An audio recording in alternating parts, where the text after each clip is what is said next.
Hey guys, it's Anthony here. Apologies if you were watching live on Tech YouTube, but we are here to smash and bash with two absolute legends in the Ironjawz community.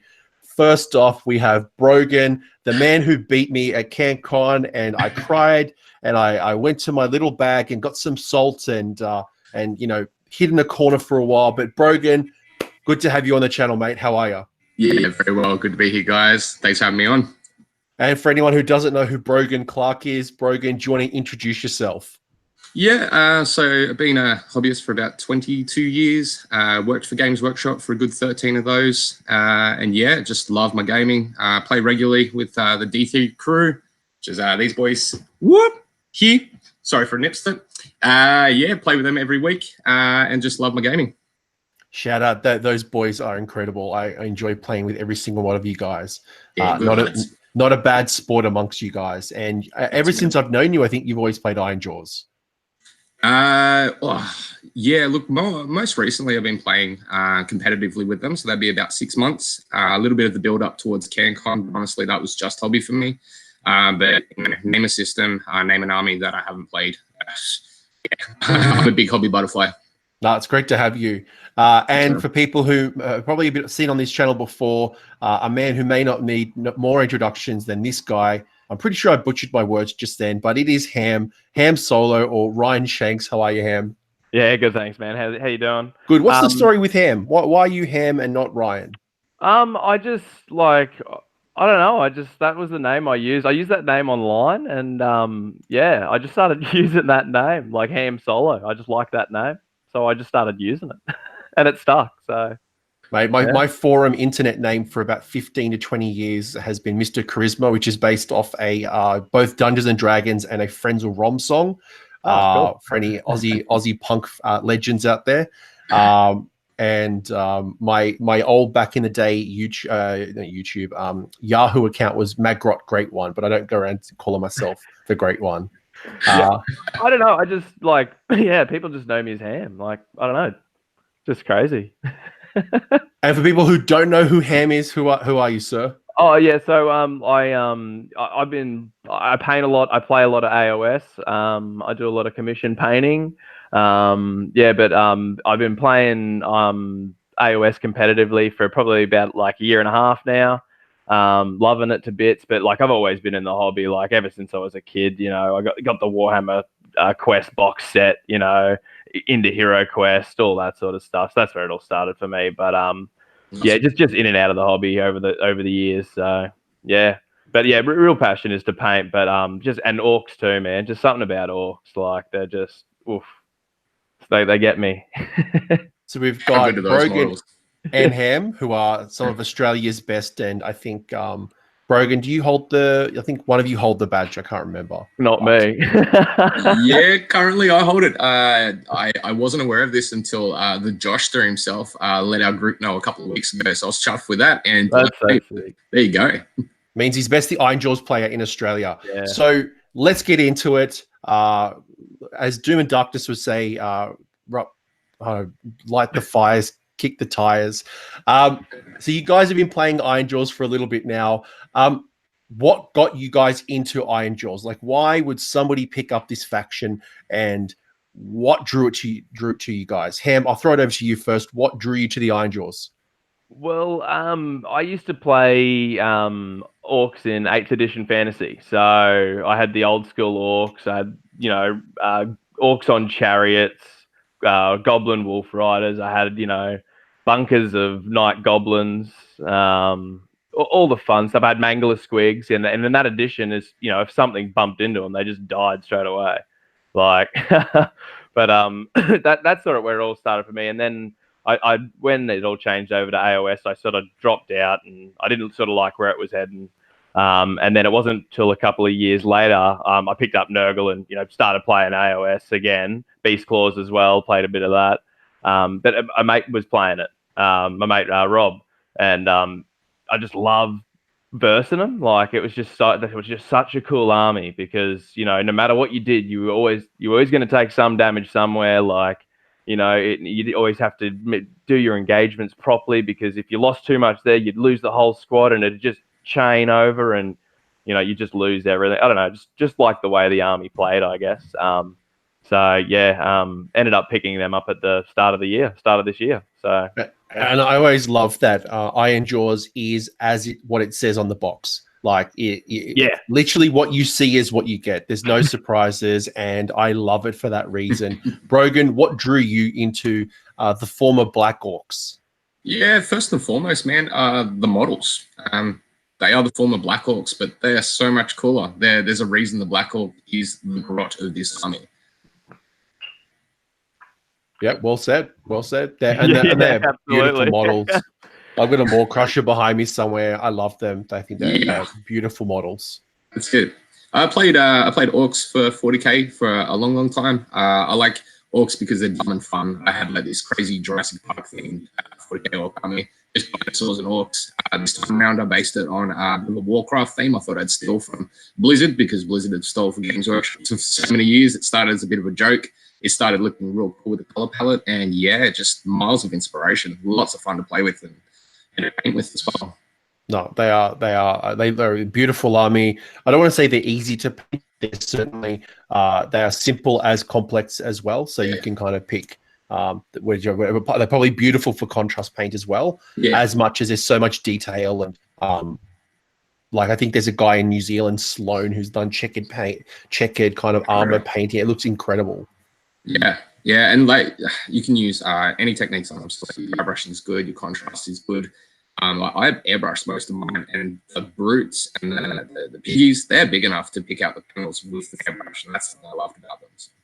Yeah, and Brogan, if I go allegiance Ironjawz as opposed to swearing my allegiance to Grand Alliance Destruction and having that mixed kind of force, what's the background of the Ironjawz, and what are the strengths that I'm going to get by being Ironjawz?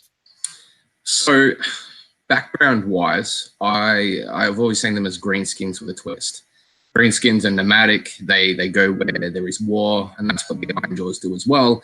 The biggest difference is they don't squabble for who's pack leader. The Ironjawz pick a boss, and they through realm to realm, acknowledge who the boss is, and through that, actually bring something that's quite scary, which is a bit of leadership. And behind that leadership, that's when they smash and bash. And thematically, that's how I try and run them. It's all about respect for the boss, respect for that power.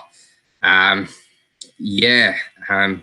think that's sort of, I think for me, that's what separates them from destruction. Yeah. And Ham, what are the strengths that an Ironjawz player gets? So they're probably the best known shooting army. Is that correct? Ironjawz shooting army. Definitely. Oh yeah, real good shooting army, man. I'm sniping heroes left, right, and center. Don't you worry. No, well, that was one of the problems with Ironjawz in AOS, like the old edition. Getting to heroes was such a big deal. Unless you're gonna sacrifice your maw-krusha to the wind to snipe those heroes, you're not gonna get them. So it's winning the battle of attrition and making sure you have as many units in combat when you waagh as possible, so you're getting the maximum efficiency of those waagh points. Like, depending on what list you run, you can run it with I forget there's a brooch that when you use CP on a 5-up, you don't spend that CP. The Aether Quartz brooch. That's the one. Sorry, I always get that. So like I generally sometimes I run that if I want to run the slot machine. So it's just a gamble. Like I'll try and get as many things into combat as possible. And I'll be like, okay, I've got 4 CP and I'll waagh, and I'll just keep stacking attacks until the cows come home. Like I think once upon a time I've gotten up to probably plus 12 attacks on everything across the board, and that's no lie. Like and then you just annihilate everything. But you've got to play someone who doesn't know what's coming, and if you play someone who's seen it before, they're like, yeah, mate, I'm gonna just pick off your units one thing at a time, and by turn 3 everything's going to crumble. So but anyway. So the strengths are, first off, they're a combat army, and the joke was that they're a shooting army. They are definitely not a shooting army. They are a combat army first and foremost. Absolutely. This whole waagh, I'm sure Brogan's going to explain to us very soon what exactly this waagh is, because for someone who maybe picking up the Ironjawz for the first time. They don't know this mechanic. They're relatively low model count, which is something that I really like. Brogan, what are some of the other? You cut out for a little bit, but you asked how waagh works, yeah? Yeah, let's go with the waagh. Perfect. Okay. So waagh is a very powerful, yet janky mechanic. Janky in the sense that you have to declare it in the hero phase, and then that puts you in the driver's seat to do a lot of damage, but you also have to make sure that you have units in range, because you actually calculate its benefits once you jump into the fight phase. So you declare it, you spend your CP, which is an absolute premium in the game at the moment. Then you have to make sure your charges make it, which is just down to a lot of estimated movement. And then hopefully you've stacked your army right, you get the right amount of units in there. And then as Han was saying, you can stack those attacks, you can get really big combos going, because it's one attack per weapon profile per waagh that you call. And if you have enough Ironjawz units in range, which is 6, you roll a 6 then on top of that, and you get 2 attacks per weapon profile. So you can really just see that boost up really quickly. Yes, it's very much about doing damage, and then by damage and ultimately deleting a unit, you're rewarded by continual damage through your other units. So it's this beautiful setup of a sequence that, if you get it right, my gosh, like Brogan, I can't remember how much damage you did to me, but I remember at CanCon that last game, you hit a vulnerable spot, then you activate another spot, and then another spot, and you can really destroy a good chunk of an army in one round of combat. But the setup is very precise. Like, you can't just run in and just roll some dice. Like, there's a beautiful science to it, which I'm sure you guys are going to explain. You're right, 100%, and it does stack with that smashing and bashing, which is the rule that means if you walk out a unit, pick another one, and it's really the start of that lovely party activation walls where you can just go again and hit someone else again. Yeah. So Ham, we were having a joke about shooting, and that's certainly one of the weaknesses. This is something that's not going to be like a long strike crossbow and you're shooting your opponent off from the back of the board. But what are some of the other weaknesses or the considerations that an Ironjawz player should have when approaching a tournament or building that army? What are some of those weaknesses? Well, for one, you really don't have a mortal wound save across the board, the whole army. Yeah, there is no inbuilt mortal wound save. So spells can be a very big weakness, and because you're running with limited casters, you have, you might run one weirdnob shaman. This edition you might run 2 because you got a spell pool to choose from now, but generally you're running with 1, so you can take a lot of damage from magic just straight off the bat, like definitely with your Skaven armies, even shooting mortals. I think that's one of the major weaknesses of the army. So one of the other ones that I notice it's quite obvious is I mentioned that it's a low model count. So for some of those scenarios that you've got to have more models around, that can be quite challenging, and certainly something to consider. You don't have I see Ironjawz as an army that doesn't have a lot of fat in regards to, like, my Grot army. I can throw a unit of 20 or 40 goblins in front and I don't care if they die. While every particular Ironjawz, whether it flees from battle shock or it dies in combat, is worth its weight in gold. So you can't afford to lose, or even positioning your army has to be tight. Would you guys agree with that? Oh, absolutely. Yeah, positioning is key in playing Ironjawz. If you forgot to move one of your heroes one turn, and they're out of that waagh range or something like that, it can be major. And especially with the low model count, as you're saying, capping objectives, it makes it very hard. You have to kill things to make sure you keep that objective. So it actually makes waagh kind of a trap as well, because you have to be within range to use it, which intense is just something that packs it in, and you're already low count, so spreading it's already hard. That's the difficulty of the waagh. It really is a double-edged sword. Yeah, no, absolutely. It's not the strongest magic army in the world. You've got, I'll be critical here. You don't have a lot of unit choices to choose from. It's got what 14, 13 war scrolls amongst the faction. Yeah, we've got heaps of choices, mate. Heaps of choices. Oh, I mean, you've got a lot of builds, but it's when you compare it to something like a Stormcast or a lot of other armies, some of the latest books, your Legions of Nagash, that list diversity isn't there. So, not to say that it's bad, but it's a consideration. It's like an orc itself. It's beautiful simplicity. Yeah, that's right. It literally does what it says on the box, and that's why it's great. Cool. So they're strong. They like combat. You get what they do. They are simple in their approach, but they are beautiful. Yeah, cool. Anything else you want to talk about them? I like one thing as a benefit. They surprise the hell out of your opponent if you play them right. What do you mean by that? Well, a lot of people underestimate them. They hear about their global rankings. They hear things like the Army's Movement 4 and that war can be hard to pull off. And gamers get complacent. They go into a faction and they're like, I'm up against Ironjawz. This will be a cakewalk. And then you kick right into their face and it feels great. Yeah. Yeah, that's very, very true. Yeah. I think one thing as well, and you hear it a lot with Ironjawz players or people who play against Ironjawz, is you rarely have a bad game. It's just a fun game of just bashing each other in combat, and sometimes you'll come out on top, but overall, it's generally a good experience. Yeah, that's right. No, yeah, it's definitely a fun army to play. Like, it's simple, but yet if you want to play it well, it's you've really got to think about it. Simple to play, hard to master, I guess, or something, whatever they say. So what are the benefits of taking this allegiance? So what do I get by taking Ironjawz allegiance? Brogan, I'll throw it to you. So you get +1 to charge. That's a very basic mechanic, but it's fantastic. It means you get that combat gauge out and you've lined up your charge. You're not failing it. That's in. That's one thing. I mean, Mighty Destroyers is amazing as well. That used to be a very random mechanic where you can either get a free move, a free charge, or a free piling.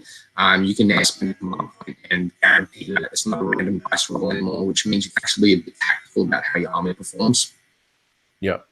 And there's power. I mean, you want to talk activation wars, we can now pile in and attack in your face, and that's huge, especially with an army like Ironjawz. Cool. And I'm going to make the assumption here. I think we do you get an allegiance piece of terrain by going Ironjawz? No. Brogan's got some.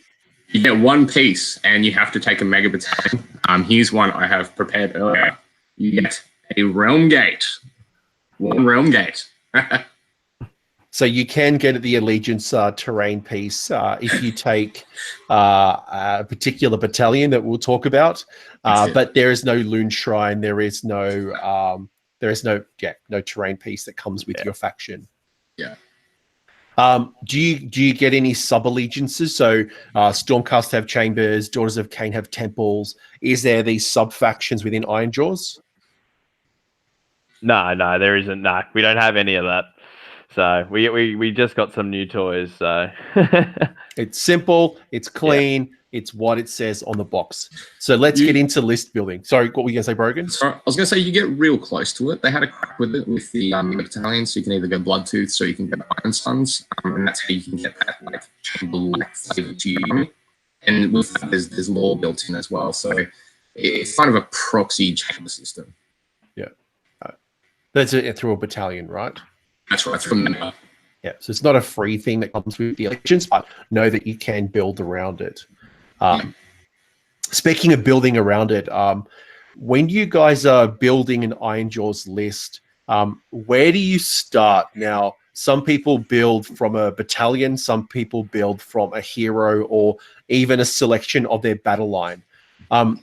What's your thinking? And if I was a new player starting to build an Ironjawz force, where's a good place to start in the list building? Ham, I'll ask you first. Well, it all depends on sort of what you're aiming for, how many points, I guess. Like, are you looking just to make a small 1,000-point warband, or you're going for the full 2K. Like, let's assume 2K. Let's assume the generic match play 2K. Well, like, you pretty much want one of everything being an Ironjawz player, and that's in my opinion. Everything is good and everything has its value. maw-krusha is a must for me. But I know people that like to run 2 bosses on foot instead. It just all comes down to your personal preference. But I reckon, if you start in any, I always build around my maw-krusha. Definitely. So you saying that a hero choice is a good place to start? Yeah, absolutely. I guess as well, because your maw-krusha variety, whether it's megaboss or Gordrakk, is a lot of points. So knowing how to build around that could be critical. Brogan, are you in a similar boat, or do you have a different approach to list building? Yeah, like Ham said, it really depends on what size you're building for. I mean, I guess we take 2K as the standard. People are playing for most events to be over 2K. So from there, I usually go for variety, and I think the best way to achieve that and get some buff to your army is take the Iron Fist Battalion. It gives you variety. You can choose from Ardboys, the Piggies, or Brutes, and you have to have a Warchanter in there. And together, they give you plus movement to your army. So in the hero phase, you roll a d6, and battalion-wide, they get that as extra movement. It's like a run move, except you can charge after it, which is fantastic. It's just that surprise speed, that surprise power. Your boss of that battalion also gets plus 2 wounds, so he becomes quite tanky, as long as you give that to a brute leader or a piggy leader. And that's where I start. You get nice variety. It's easy to achieve. All of those units are Battleline, so it's just simple. And it's cheap as it's only like 80 points or so for it now. It's really common. It's very achievable. And I gotta say, I love your mega boss War-krusha that's just come onto the couch. What's Doggo's name? So this is Ollie. See if I'm getting closer. No, he's been shy. When you're talking, he wants to get involved, but when we get your camera on, was nothing to do with us. But hello, your great maw-krusha. Yeah, that's him. He's about to go full maw-krusha when the missus gets home. He's going to belt through that door, take her out, and then hopefully she quietly puts more. Good smashing and bashing. Yeah. So with heroes, with the assumption that heroes are a driving force, especially in the current edition, and because some of your hero choices are quite expensive, do you want to start talking about hero choices and, I guess, list considerations? And when we go through this, being conscious here that we are thinking about a competitive build. So if you are someone who's getting into this, either it's 1,000 points or it's a passion project or a painting project, or you're here for lols, obviously pick what you want to do. It's your hobby.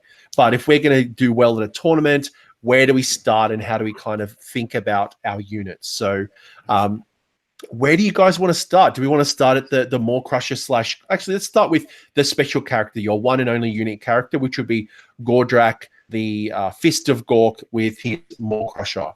Yeah. What are our thoughts with Gordrakk in the current edition? He obviously had a small points decrease in GBH 19. What are your thoughts on Gordrakk versus Megaboss on maw-krusha? Ham, I throw it over to you first, and Brogan, I'll come back to you. Yeah. Well, Gordrakk certainly has his place, but I've never taken him ever. Like, he does have his place with the brute fist, which isn't the brute fist battalion lets you charge in the hero phase, and with his ability, it couples quite well, giving +2 attacks and without new abilities. So, but. I don't know. He's overpriced. maw-krusha on Megaboss on maw-krusha is just hands down the better choice, in my opinion. I don't know. Brogan, what do you reckon, man? Yeah, I agree, man. Gordrakk's 560 points, which is too much. I feel like, what is he, 12 wounds? He's 14 wounds. He's 15 wounds. 15 wounds. Yeah. Like, I looked at him the other day. It's a joke. He's got one more extra attack on his mighty fist. He's got his weapons do special stuff, but it's so rare that you're doing it. Like, half the time he'll whiff because he's Gordrakk. I think there's only one good place to put him, and this sort of comes into a conversation that we've got later, but you're going to take an allied army and have him as the leader. His buff So a waagh essentially, the 2 attacks per weapon. It benefits destruction, so that's a good thing if you're going for elite destruction. Yeah, that's really cool. I didn't know that. Sick. Yeah, so I could see like his value there, especially if you I don't even think it's current anymore, but if you take the battalion that was the Frost Cavalry, Mournfang Cavalry, and the Pigs, that together with Gordrakk, that could be quite powerful. But he's still 560 points. So, so I'll give you some insider hints. I've played around with a gloom spite list or a mixed destruction list where you've got a battalion that includes fanatics, and you could do 25 fanatics and give them +2 attacks each. So 25 fanatics, D6 attacks +2 per fanatic.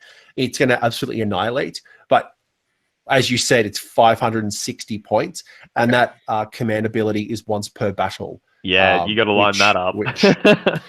You're lining it up, but it's only once per battle. Where when you start thinking of what you guys are saying about the mega boss, it's hard to justify when there's so many cool build outs with mind sorcery weapons and all the items. You can just build them so many different ways. Like ethereal amulet for one.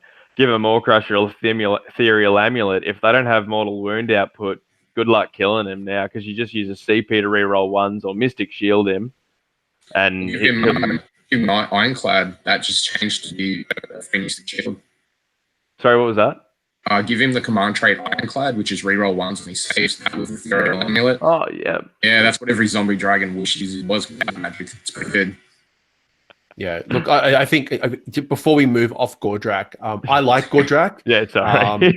I like Gordrakk, but you really need to build a list around his command ability and making the most of that command ability. And maybe that's an army full of piggies, or it could be just something that really takes advantage of that +2 attacks.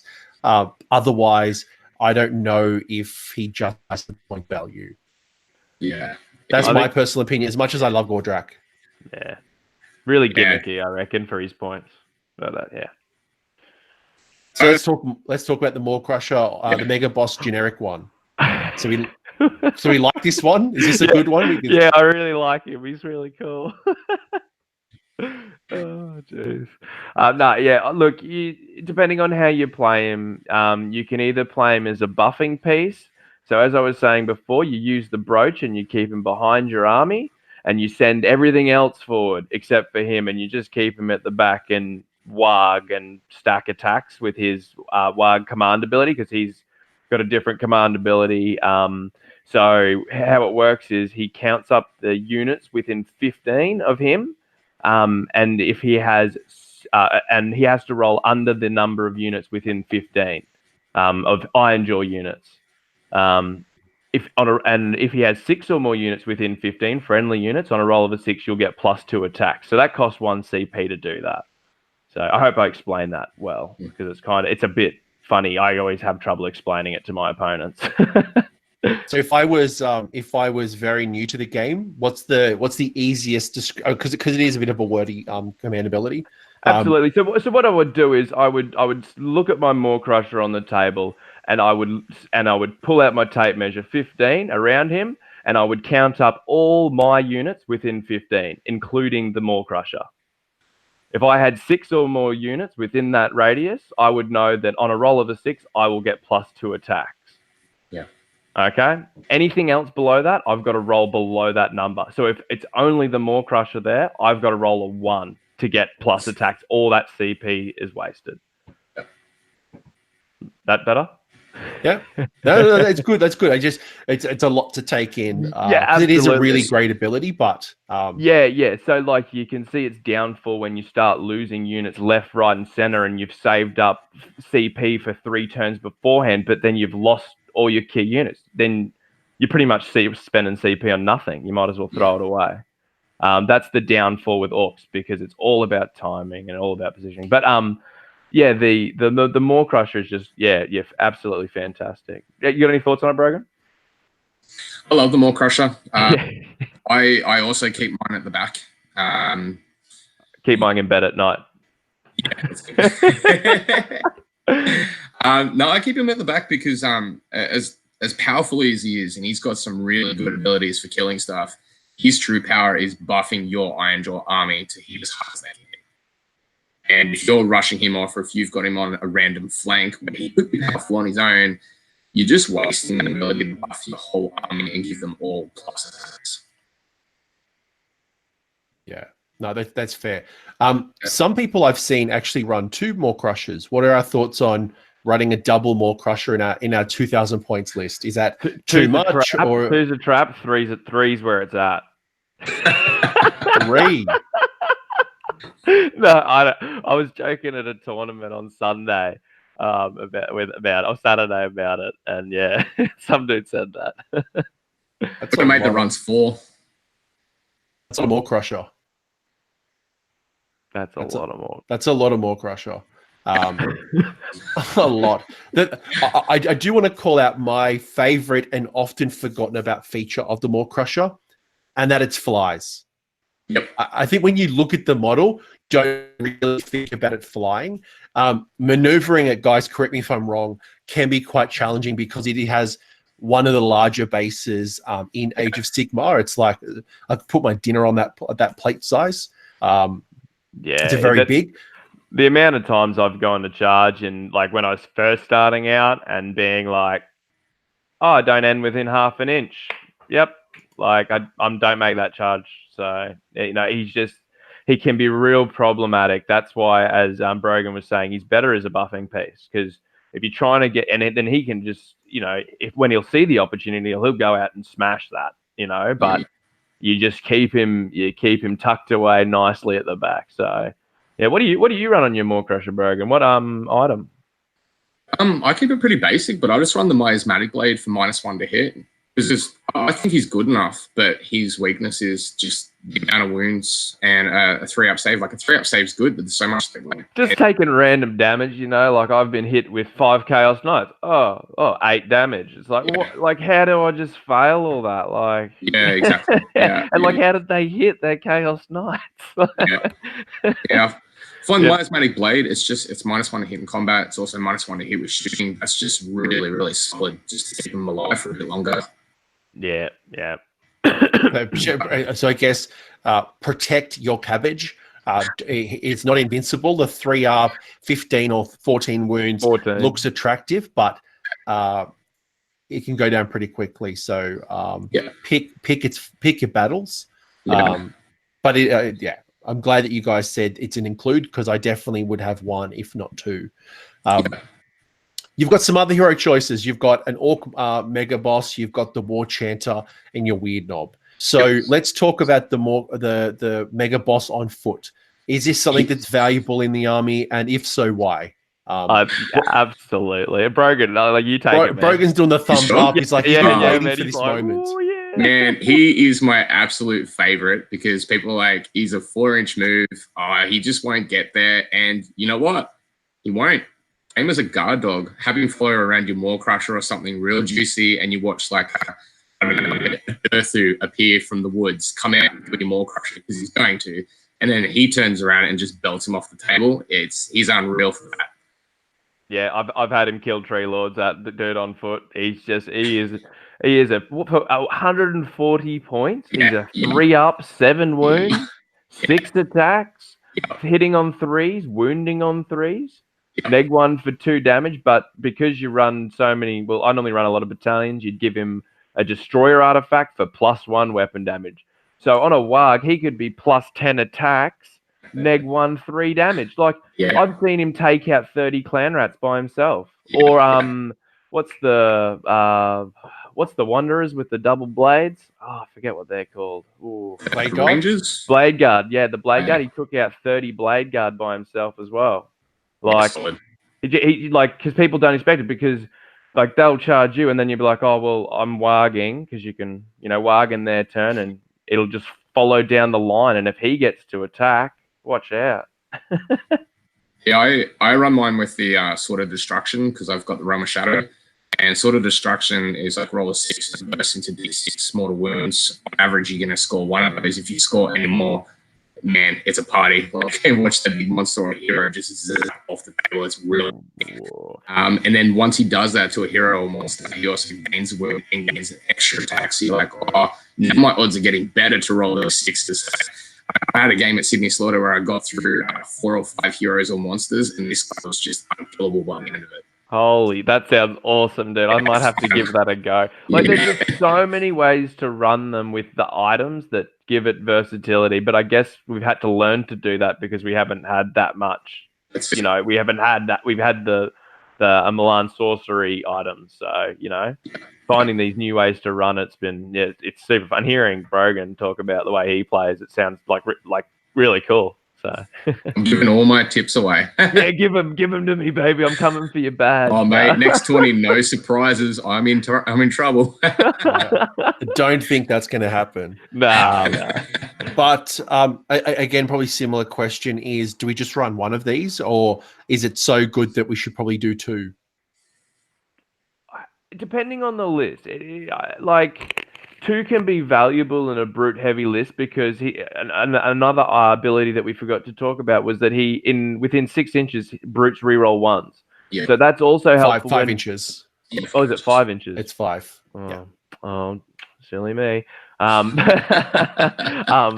it helps when you're taking on those units without multiple wounds because they have a hard time hitting those units. So sorry, I had to clarify because people in the chat would actually hit me up on. No, absolutely no. Clarify me if picking up on any of this. I'm not being a dick. It's just people will say it's actually 5 inches. Yeah, no. I'm waiting for the YouTube comments, mate, to pick me up, mate. They'll be flaming me. No.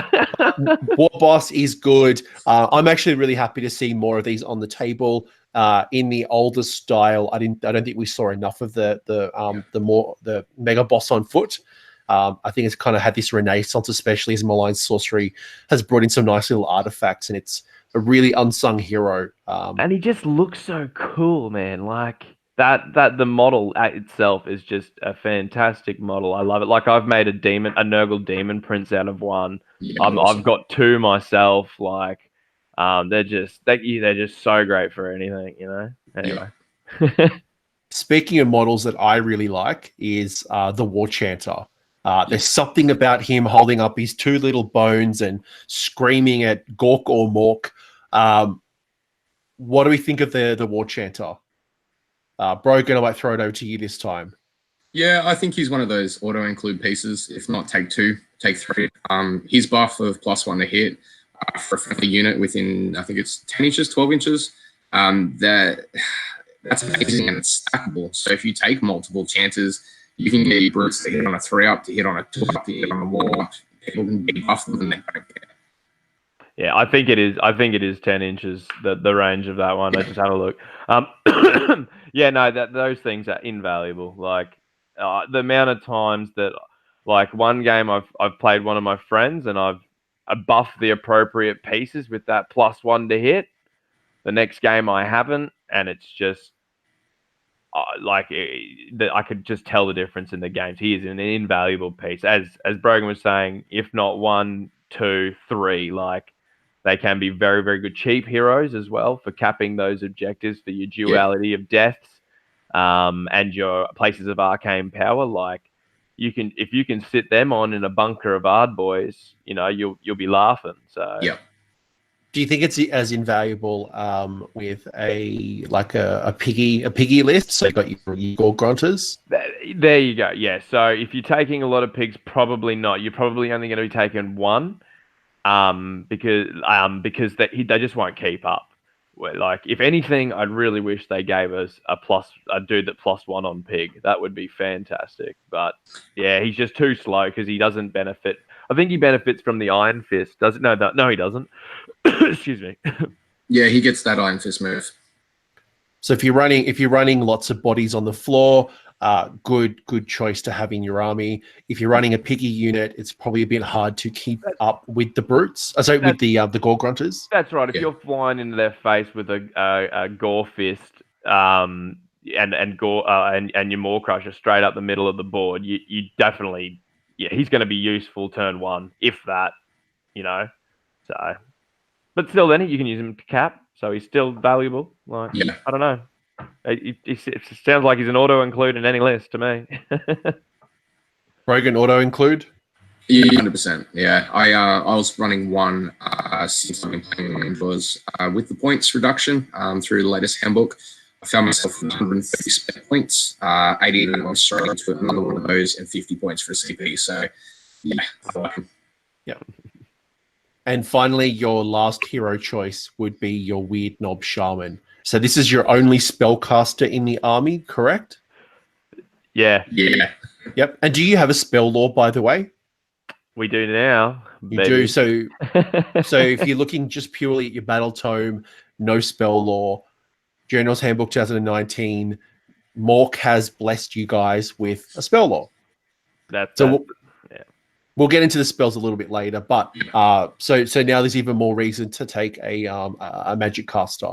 Yeah, that's right. Like I would always take one, like maybe not even, depending on how many points I was playing, as we were saying. But 2,000, yeah, I'd always take one.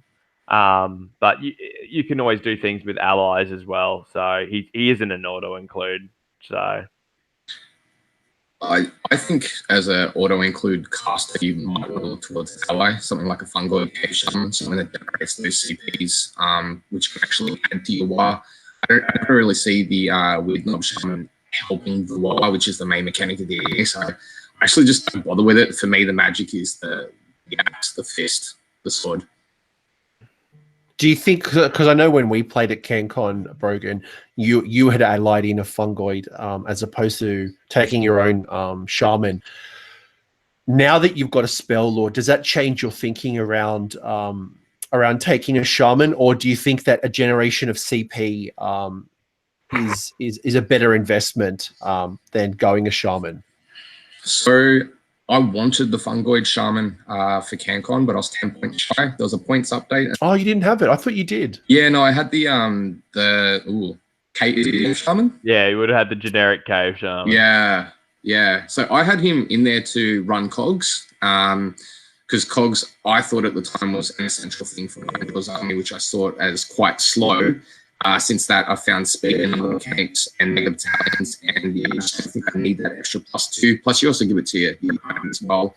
So I've stayed clear of the shaman, and I found most of the time it was just one caster, 5 wounds. If your opponent wanted your magic on, they took it out in the first turn. It wasn't an issue for them, so I just decided to stay clear.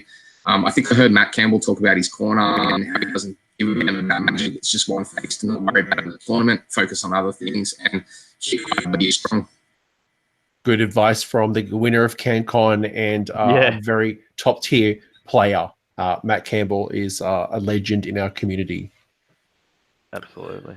Any benefits of taking a weirdnob shaman? Obviously, one, we're not tapping into our ally points, but do we? The Foot of Gork is one of my favorite all-time spells across the game, which is essentially you cast it on a 10, which is very tough in itself, and one of the reasons why people take things like Balewind or try to find ways to increase that casting level. Yeah. But if you are successful in casting, it does D6 mortal wounds. And then on a 4+, it does a stomp again, and you do another D6 mortal wounds. Then you keep rolling that 4 up. And as long as you keep rolling that 4, you keep rolling that D6 damage. I can't remember, Brogan, that was it at Sydney Slaughter? Was it you? Or was it Josh? There was somebody who I think stomped a 10 or 11 times in a row. Yeah, it was Josh Best, and he was playing Ash McEwen's Nighthaunt, and he just got off that miraculous Foot of Gork that every Orc player dreams of, and he did 51 damage to him. It was massive. I was on the table next to him because I was playing against Andrew Bigwood, and I'm like watching the face of both of them laughing and cheering, and I'm like, what is going on? Why at a tournament are people cheering and laughing together? And 51 damage from the Foot of Gork is pretty remarkable. Yeah, don't cheer and have fun at a tournament. That's ridiculous. Come on. When someone does 51 damage to you, you just got to smile and laugh. Like, what else can you do from the Foot of Gork? I think Ash took that like a champ. Smiling through that would have been tough. He's an Ironjawz player as well, so he would appreciate it and go, yeah, absolutely. I wish I could do that. Yeah. We've all tried it, and that's the problem. Like, you feel like it works more than 30 times. Is that worth it for competitive play? Probably not. The other spell that the weird knob has is not bad as well. The green puke, which is that on a custom an 8, you draw a line that's 2d6, and each unit takes d3 mortal wounds. I guess the only thing that I think is that both spells are pretty high casting levels, an 8 and a 10. So, can you rely on it? Probably not. Is it worth?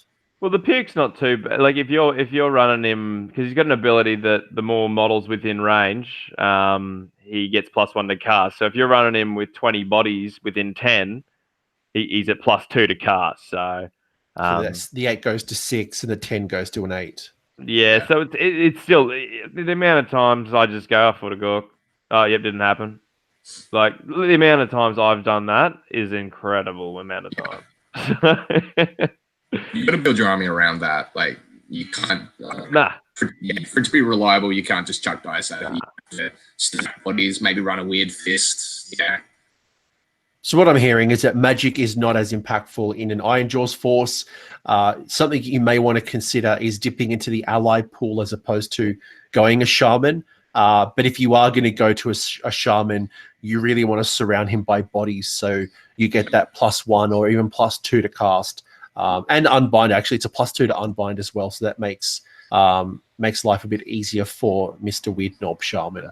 I think now would be a good time to go talk about their actual spell lore, because like you're saying that he actually, I think he is useful now. Like, because you've got all these new spells, so that we haven't even talked about, and they have lower casting values and they do incredible things. So I don't know if you wanted to save that till later, or let's talk now. Yeah, why not? Yeah, absolutely. Well, he's got the Hand of Gork ability now.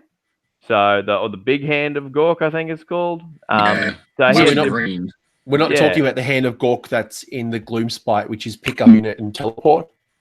It's very similar, exactly the same thing. Okay. So we can pick up a unit within 24 inches now and throw them anywhere on the table outside of 9. So that's literally a Hand of Gork. That you guys are taking the Gloomspite spell. So Yep, absolutely. Another cool thing is that another cool spell that I like in there is it's called Power of the Waagh. So now this spell is actually very cool. It's cast on a 7. You count up the models within 18 of that caster. So similar to the Waagh. So you'd count up all the models with all the friendly Ironjawz units within 18 of your caster. And then you pick an enemy unit within 24, and you roll a dice for each one of your friendly units. So generally, I'll run 5 to 6 Battlines. So you'll be rolling 5 or 6 of these dice. For each 3 up is D3 mortal wounds. For each 6 is D6 mortal wounds. So it's actually quite a big nuke if you get it off. Yeah. And a big range too, 24. So, all right. Yeah. I think there's potentially value in this. Yeah, absolutely. I think so. Like, because you could run MSU Ardboys now, run 2 of those, and absolutely nuke the crap out of someone with one of those spells. Go for a Hand of Gork with the other. There's definitely something in it. I just haven't had time to play around with it yet. So, all right, well, so something you can sell. I think, and we will talk about allies as well, and people can start making their own thoughts around what's better if they go the shaman. And I think again, it comes down to the build around. If I'm taking pickies, then potentially the shaman's not as good. But if we're going with something that's very brute heavy or Ardboy heavy, then maybe the weird knob has good value. Yeah, but they all well, yeah. So I was just going to say, he's also got they've got another incredible spell. Like, they've given us really good spells. So this is on a caster of an 8. Everything wholly within 12 of the caster rerolls all failed wounds. Yeah. So that is incredible. If you run multiple of those dudes now in just Ardboy City, rerolling wounds, or even brutes, but brutes reroll. Even brutes, it'd be very, very good. So it's one thing you can't really get rerolls for another one is rolling to wound. Rolling to hit, you got that for days, but rolling to wound, you just don't. So yeah, that adds another weapon. Yeah. It's pretty hard to even buffer to wound roll, let alone get a re-roll. So, so it could be very, very valuable. That's right. So I think he's picked up a lot of utility now. Like, I just think we haven't seen it yet. I think that we will see a list with a few, a few of them in there now instead of none at all, because it was more valuable to take that fungoid. Absolutely. And look, to be honest with you, as a Gloomspite player, Hand of Gork is definitely one of the spells that I use the most. And it's also a massive psychological damage to my opponent, because they're always wandering and trying to screen off and trying to protect. And there's only so much they can protect an objective. And all I need to do is just wait for that one moment in time where they've left over in a little gap, or they've moved forward, and I can teleport. And I guess the good thing teleport a unit of at least 20 grots, you're running around with units of 5s or 3s, so you've got board space. So but we could even run 30 yard boys and teleport them onto a point, and they have +3 to charge with the drummer ard boys, so that's minimum. a 6 to charge and they're in. So run them with anyway, we'll talk about ard boys. Run it with cogs, and all of a sudden you've almost essentially guaranteed. But that's We've got some two fluffing in there as well. Why not? +6. Let's just get the boatman and everything else. But yeah, cool. So I think we've kind of talked. Anything else you guys want to talk about with heroes? Or Sorry to cut you off. There was just a point I wanted to make, just with like the teleportation mechanic. Yeah, there's a lot of power to it. And you can you go grab those objectives. You can charge a unit that you might not be able to reach. The one thing just to be really careful of those sort of mechanics is that it goes against your arms mechanic, which is that waagh. You do that once, you're probably out of waagh range, and you probably still have a waagh range for the next turns as well. So it's just something to be quite careful of. A stranded Ironjawz unit is not a good Ironjawz unit. Yeah, approach where this is kind of advanced tactics, but thinking about positioning and keeping people within. I think we've heard there's a lot of synergy and buff amongst our hero choices. Yeah, that's it. Awesome. Any other comments before we move into our Battleline? All our Battleline choices. I'm excited. No, I don't have any other hero comments. No, look, I think the beautiful thing about your hero choices is that there's no clear standout loser and there's no clear standout winner. Gordrakk is probably he's a bit of a loser, mate. I don't want to say Gordrakk's a loser, but he can be a hard choice. But he might be listening to. Yeah, that's true. Sorry, Gordrakk. Well, I have Gordrakk. I have a goblin representing Gordrakk in my list. But I know Ash McEwen is a very big fan of Gordrakk himself. Battleline. You've got 3 Battleline inherent with the army. You've got let's just talk about all 4 choices. So you've got 3 Battleline choices, which are your Ard Boys, your Brutes, your gore-gruntas. But as a unit choice, you have your Iron Skull Boys, which I believe is the Underworld's Warband, if I understand correctly. So let's talk maybe Ard Boys. Ard Boys are currently 140 points. How do you guys look at your Battleline choices? Is it Ard Boys? Is it Brutes? Is it gore-gruntas? What do you guys like? I'm an Ard Boys sort of dude all the way. Like, I got piggies, but now with the point reduction, because Ard Boys used to be 160, they've gone down to 140, the same cost as pigs now. So it's like pigs or Ard Boys. It just all depends on how you want to play, I guess. Pigs have more wound, but can hit a little harder. Actually, they can I don't know. With the hooves and the waagh, they could potentially hit pretty hard, but so Ard Boys have 2 wounds each. Yeah. 4 up save, generic 4-inch move. That's right. You can they got shields if you want to equip them with shields. So when they take normal wounds on a 6 up, they negate them, but that can break your cohesion because you're generally running them in 10s. Yeah. Two-handed's the way to go. The big axe, the big great weapon, I reckon. And obviously, I think the big benefit is the drummer, which gives you that +2 to charge. That's right, and their banner +2 to bravery. Oof. The banner's good but you've got to be within 3 inches of an enemy unit. Brogan, what are your thoughts on Eye Boys? I don't run them at all, but I still think they're decent. Why are you not running them? Because I play an Orc army, not a Grunt army. Fair enough. Like honestly, for me, it comes down to the miniatures. I love the brutes, the piggies. For me, the Boys don't quite fit with that anymore. And yeah, just based on an aesthetic choice, I learned how to play brutes, and I'm not going back. Yeah, and that's fair. Like this is your I guess the biggest unit you're probably going to get in an army. So if you're looking for a large unit to take on an objective, or to screen your army, or take up board space, this could be an option. But people have different opinions. Definitely.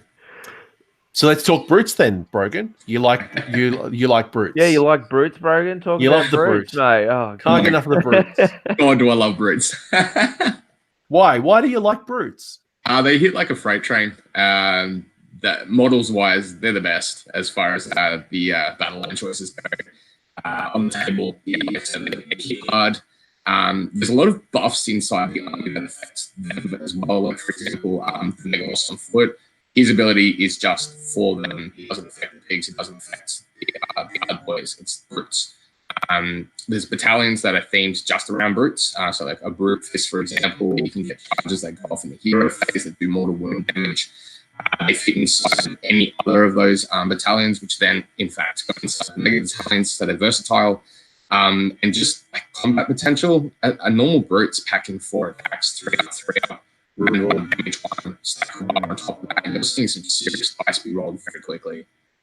And Brogan, while we're talking about brutes, I'd love you to explain a little bit more about the brute boss, because he has a very interesting weapon mechanic.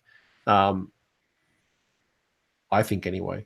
Yeah, he does. So he's got a chopper variety, which you almost never see, and I can't actually tell you the stats for it right now because I've used it in my game. I think it's like 3s and 3s. Yeah. 3 attacks, 3s and 3s, neg 1/2 damage. It's terrible. Yeah, it's, what in the unit already doesn't offer that, yeah? But the boss, when he gets the grab and claw and the basher, that's where it's at. So that grab and claw, you hit on a 4-up. You can modify that, of course. You can wire it, and you can make a single attack multiple attacks. But when you hit on a 4-up with that, the basher, so secondary weapon, hits automatically.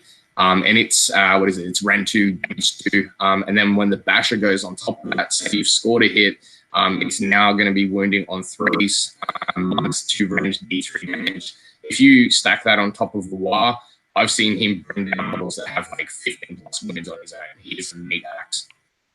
Yeah, the auto hit, if the other weapon hits, is a great mechanic, especially if you can bring that down from a 4 down to a 3, or however you do it. But it's just that additional essential auto hit from the second weapon. That's huge. It's massive, and then you add on the stacking and the additional attacks and the wagging, and all of a sudden, this guy is putting up massive damage. And unsuspecting, because most unit champions are, they get extra attack, or they got an extra save, or weapons are better. But this one may be one of the strongest unit champions in the game. It's a real unsung hero. I definitely think he's the best champion in the game, and the way his 2 weapon profiles works with waagh is excellent. You stack the waagh and give him an extra attack. There's an extra attack for the claw, extra attack for the basher. Just is really it's hard. Yeah, it goes off, and like the fact that they reroll all hits with anything with more than 4 wounds. Oh yeah, incredible. Like the boss lets them reroll hits of 1. Like that's good against single wound models or anything up to 3 wounds. But anything over 4 wounds, like your heroes, you grab them and you've got them. Like you just bash the crap out of them. It's so satisfying. You duff up the big guns. That's a huge rule. It's good. Yeah, love it. Love it. And to be honest with you, I'm a big fan of brutes. And if I was building an Ironjawz army, I think it would be either around brutes, or it would be about what we're going to talk about next, which is the piggies. I love the gore-gruntas. I love everything about the model and the way it looks. But looks isn't everything. how do they play on the table? Are they as good as they look? Are they better, or are they hot garbage? Brogan, I might throw it.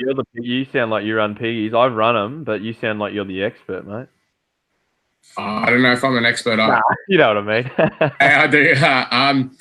I think they're one of the coolest units that has utility, but anytime you try and chuck them into a combat situation, they just don't really do anything. Like, it's just a bunch of attacks that are 4 up to hit, 4 up to wound, no rend. They're nice, the pigs themselves, if you get a charge that's over 8 inches, which is quite achievable. Like on top of that, they do, so the D3 damage is good, but no rend means half the time it bounces off. The riders are only 3 attacks each, like a brute, except you can't buff them like a brute. So the megaboss doesn't give a buff over to them either. And yeah, mixed opinion on them. I mostly use them as scaffold, run off and hold objectives. Yeah, I think where I see them best used is supporting a maw-krusha, because they're probably one of the only units that could probably run and support a maw-krusha other than another maw-krusha. Yeah. And obviously having 5 wounds apiece is wonderful, but when you look at the weapons profile and they're only damage 1, and a lot of them are hitting on 4s. You come up against my goblins and I've got netters everywhere, and that brings it to a 5. And there is a lot of minuses to hit around in the game at the moment, and you just cry that your big piggies are stuck in combat. Like they're going to be there all game, aren't they? They're stuck in those nets. Like, you really want to be, with something like this, you want to be charging in, doing some damage, and then continuing to charge, because that's where it does the most damage. Yeah. No, yeah. There's something about running pigs too. Like, you might lose one of your key pieces that's helping your waagh. You can quickly run pigs from behind, because if you've got a squad of hard boys there, then they're not going to make it. You've got pigs there that can come in and support your waagh if you've lost a key piece that you didn't think you were going to lose. So they're definitely invaluable to have. Like, I've had some games where I haven't been using them lately, and I've noticed the difference. Like, I haven't been able to get to where I want to be. I haven't had I've just had not enough units into waagh, things like that. So I'm definitely seeing where the utility comes from. They're definitely a good piece. So are we thinking that if you were going to take a unit of gore-gruntas, is this something that you would stick at a minimum size, like an MSU of 3? Or would you be looking at the benefits of going up to 6, or even I don't know how high the unit goes, like 9, or like would you go a big unit, or would you keep it in small blocks? I'd go MSU. I like MSU myself, but that's just me. So and MSU works for Ironjawz as well, because the more units you have, the more waagh you potential you have. It all.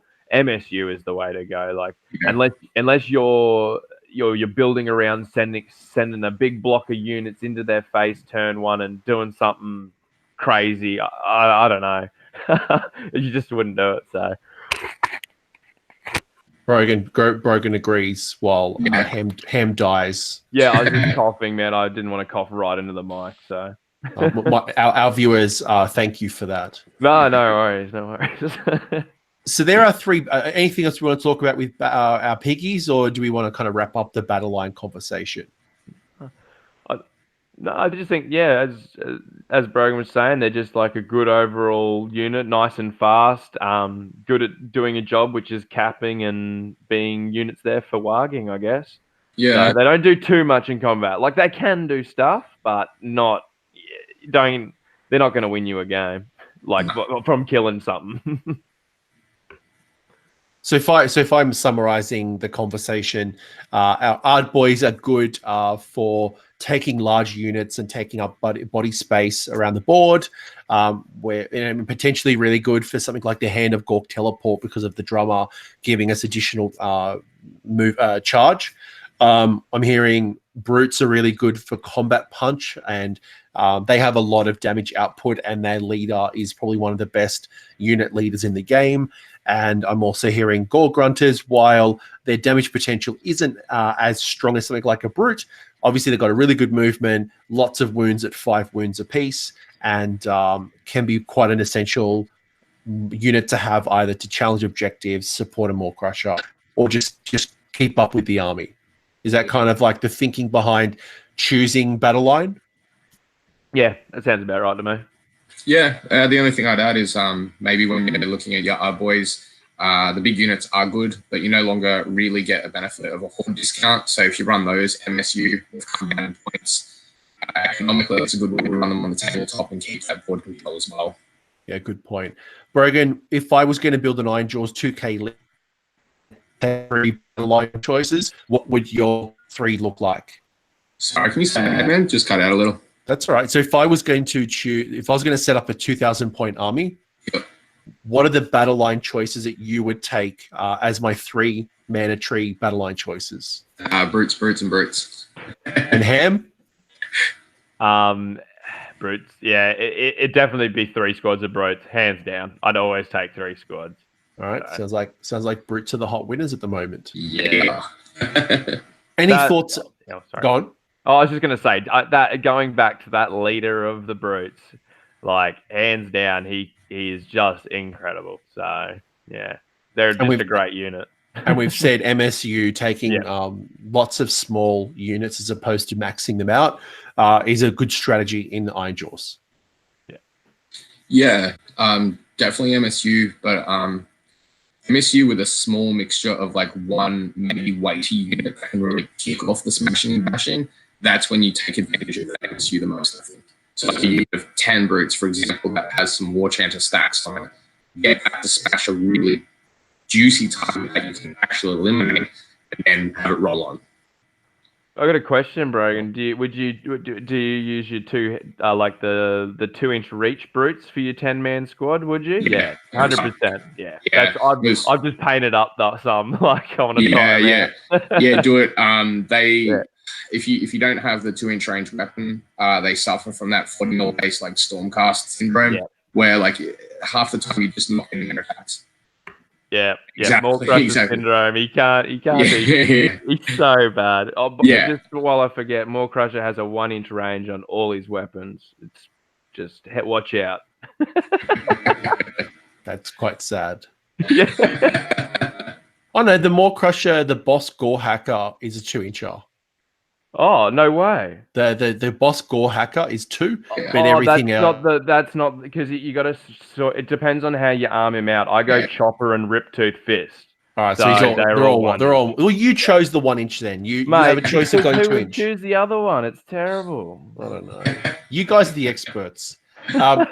Speaking of experts, we have our Underworlds models, which is the Iron Skull Boys. I'm yet to see a good army that is able to incorporate the Underworld's warband.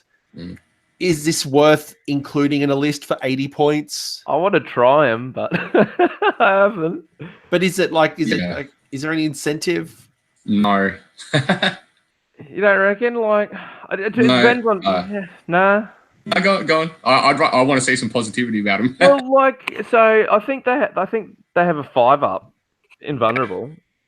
Yeah. I think that's about it. They can cap and hold. Like, I could see them, and another unit to waagh. Like, say if you're making your list, you're 80 points, you might as well take a Warchanter. Let's be honest. That's it. It's the hardest part about them is if they were 70 points, 60 points, yes. The same points as a Warchanter, no. Nah, that's that. I was just thinking about that then. 80 points, like Warchanter. You just take a Warchanter, like 100%. Sorry to bag at him.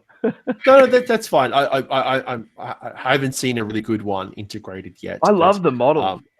They're beautiful. So do I. I love Zarbag's Gits. I love everything about them, but I can't justify having a 160 point unit in my list. But doesn't that have like one random fanatic you can just blow at it?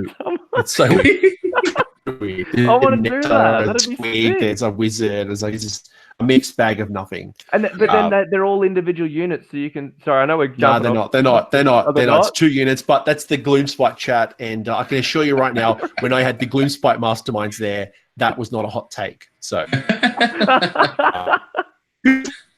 but not very good. Holy shit, we've essentially just gone through the whole of Ironjawz, but we haven't gone through battalions. That is essentially army. The beautiful thing is there's lots of optimization, and you can't go wrong. as we've just gone through, that's all the hero choices. You have 4 hero choices and like 4 unit choices and 3 a battle line. You've got no artillery. You've got no standalone behemoths. You've got no war machines. You've got no wizard wagons. You have no unique endless spells. You just have battalions. But before we talk battalions, let's talk allies. Who are your allies, and what are good ally choices to consider? So we've already talked about wizards like the fungoid cave shaman, and Brogan mentioned about the benefits of getting additional command points that the fungoid cave shaman generates on a 4+, which definitely helps you stack with the waagh. Brogan, anything else you'd want to add to the fungoid, or is there anything else that kind of stands out from you? I think the fungoid is fantastic. Currently, the only reason I'm not taking him is because he gets my drop down higher. I've invested the whole build and a lot of points into being a 1/2 battalion, which sits at 2k. And that's 1 drop. If I chuck in the shaman, he's doubled my drops. So, don't know if it's worth it. I'd like the ability to have 1 drop and choose who goes first or second. Yep. Any other allies that are worth considering, or? The more I think about it, Gordrakk and an army full of Yetis would be hilarious. So that's in a mixed destruction as opposed to bringing the Yetis in. Can you ally with Beastclaw? Yeah, I believe you can. It's in their lore. They should be able to. No, all we got is Gloomspite. That's all we can ally with. Oh, okay. Pretty sure. Oh, well, let me have a quick look. I'm pretty sure it was just Gloomspite. Yeah, I'll double check it. All right, we're all checking. Yeah, we'll quickly check, everybody. Good preparation here, boys. Amazing preparation. I'm sure I'm going to get grilled. Another ally to look into would be it's not really a unit. Would be a model, which would be an endless spell, which would be the Cauldron. So the Gloomspite Cauldron, the Gloomspite Cauldron, and take the whole lore of the Gloomspite in your Ironjawz.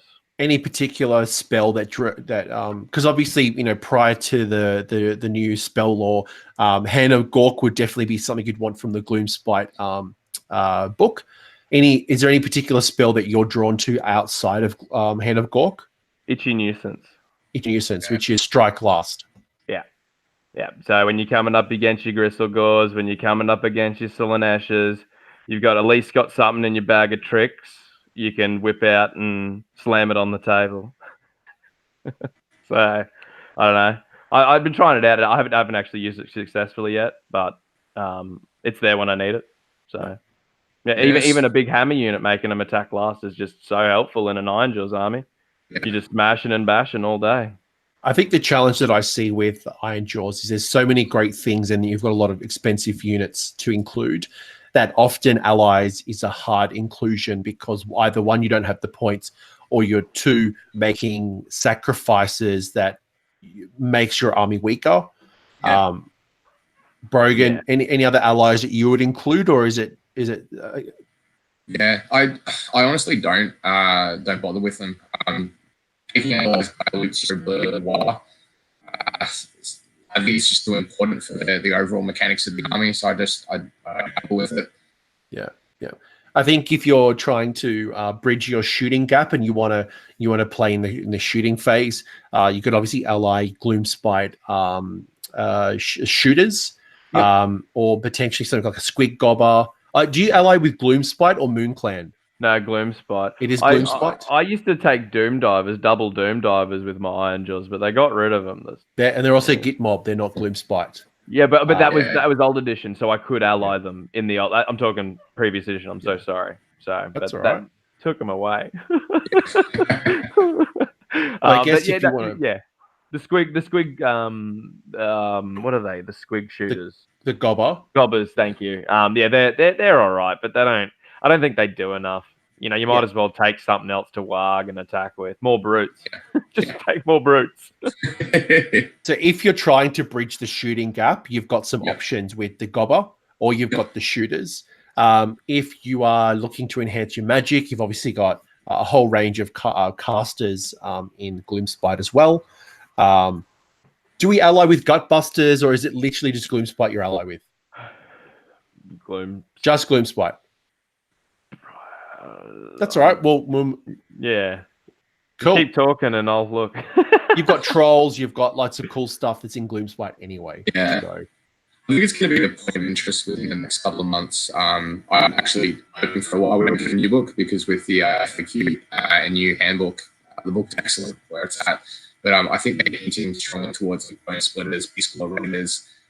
If you read into any of the lore, if the waagh is powerful enough and Gordrakk has that, those factions flock towards what the Ironjawz are about. So I think we might see some sort of combination, but it's still speculation at the moment.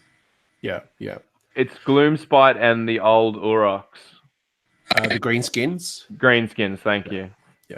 That brings up a good point. A good hero to ally in would be the greenskin war boss that has the banner and the pig. He gets a auto waagh, so you don't have to roll for it. So he's quite a good ally. I was looking for him and I can't find him.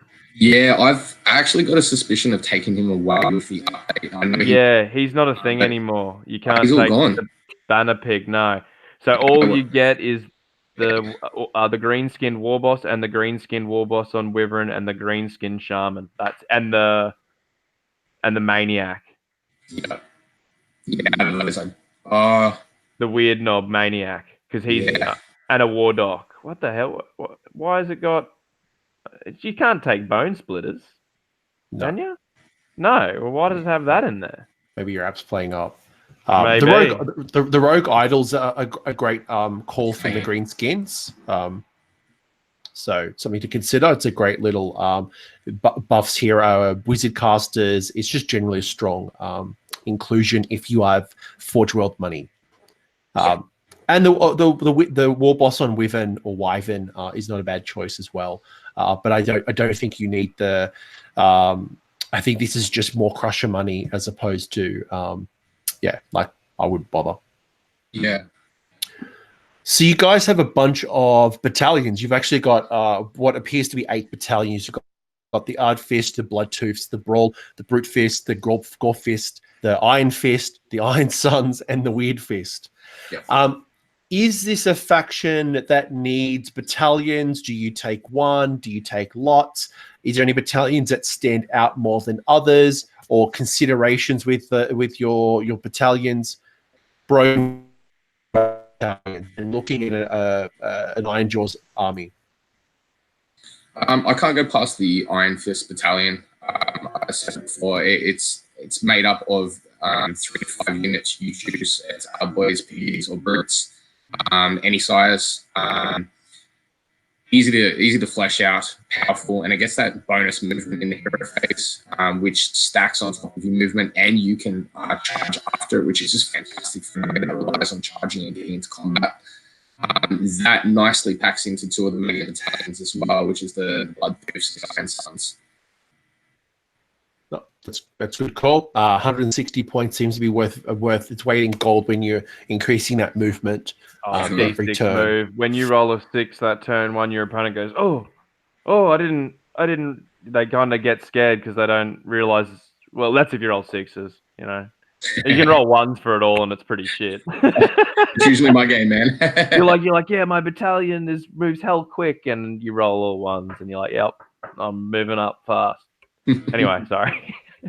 All right, Ham. Any battalions that stand out? I mean, the Iron Fist is one that it's very clear. It's clear cut. It's 3 units. Yeah, and it moves fast. I think that's definitely the standout pick. Like, where we need our battalions because we need our CP. Like, you're gonna be, if you're playing Ironjawz competitively, you're gonna be running 2 battalions for the 2 CP, hands down. One obviously would be your Iron Fist, and the other one would be your Iron Sons, which is a mega battalion. Excuse me. But another one I like for a bit of gimmicky is the Weird Fist. That can be fun with a caster when you get that to go off. Just gives your foot of Gork a bit of punch. So yeah, more range too. Yeah, a bit more. It depends on what you do. Like you count. It has 5 units in it and a weirdnob shaman. You count up the models within a certain range. So obviously you'd have them all in. So you'd have 5 units within range. You roll 5 dice. On a 1, 2, or 3, it increases the range by 6 of the spell. On a 4, 5, or a 6, it increases the mortal output of the spell. So you could be doing Foot of Gore, which will be D6 plus 5 mortal wounds, and it continually stacks with each D6 roll. If that makes sense. Yeah. So I know it does for you, Brogan, but you either get extra damage or you get extra range with the weird fist. So it's just gimmicky. So And I imagine that you don't take the Iron Fist and the Weird Fist together. It's one or the other.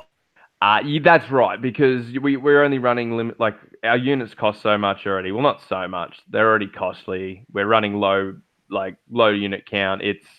There's not enough room for that sort of thing. Because both battalion need at least 3 unit choices, so it's 6 units if you were to take double plus the wizard. Yeah. So and then you're not maxing out your weird fist anyway, because you've only taken 3 units, so that you can only get maximum plus 3 mortal wounds or plus 18 range, whatever.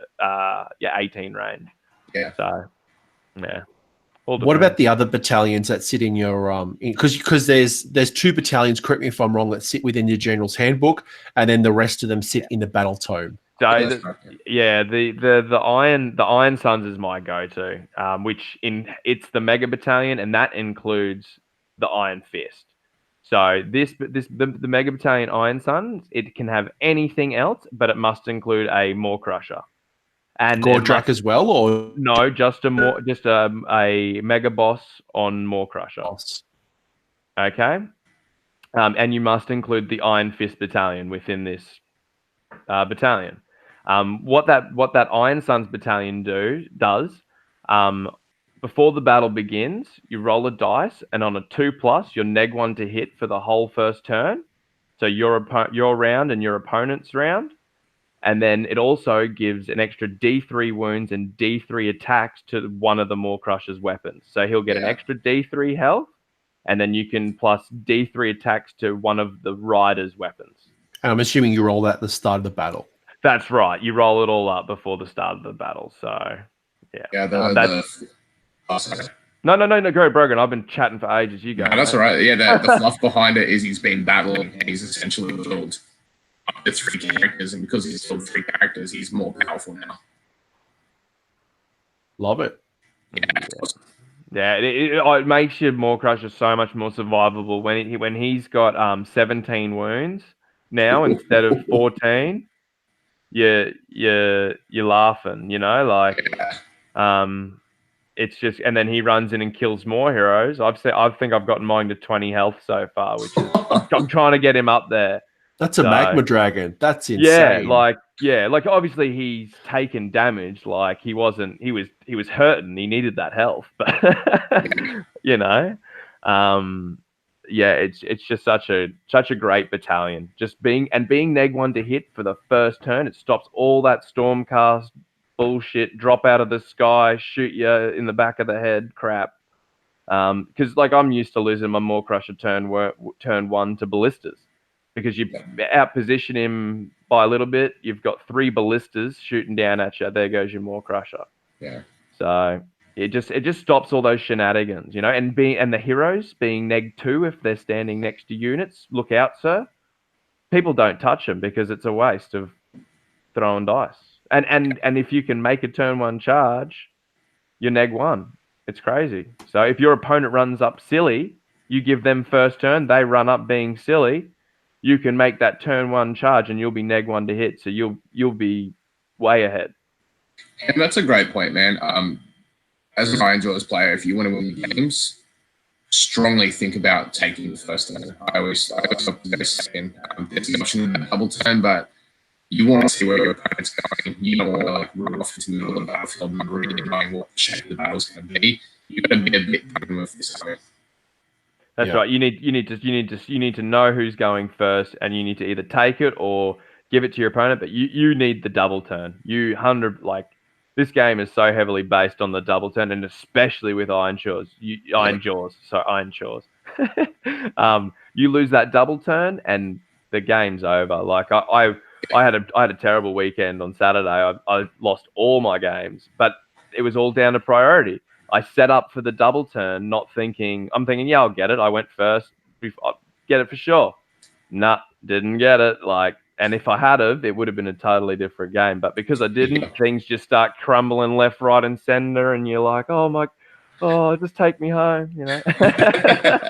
Is there any ideal time to get the double as an Ironjawz player? Are you going 1 and 2, 2 and 3, 3 and 4, or just whenever you can get one?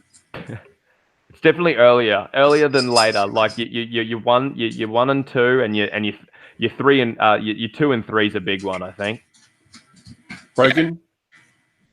Yeah, I agree. You want to get it early, so you still got models, so you still got waagh. Yep.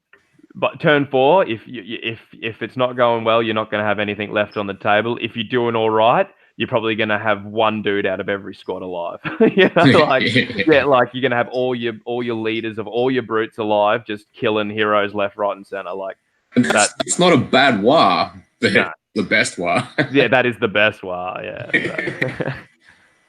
You guys were talking earlier about one of your battalions that comes with a piece of terrain. Can we talk about that one? Yeah, definitely.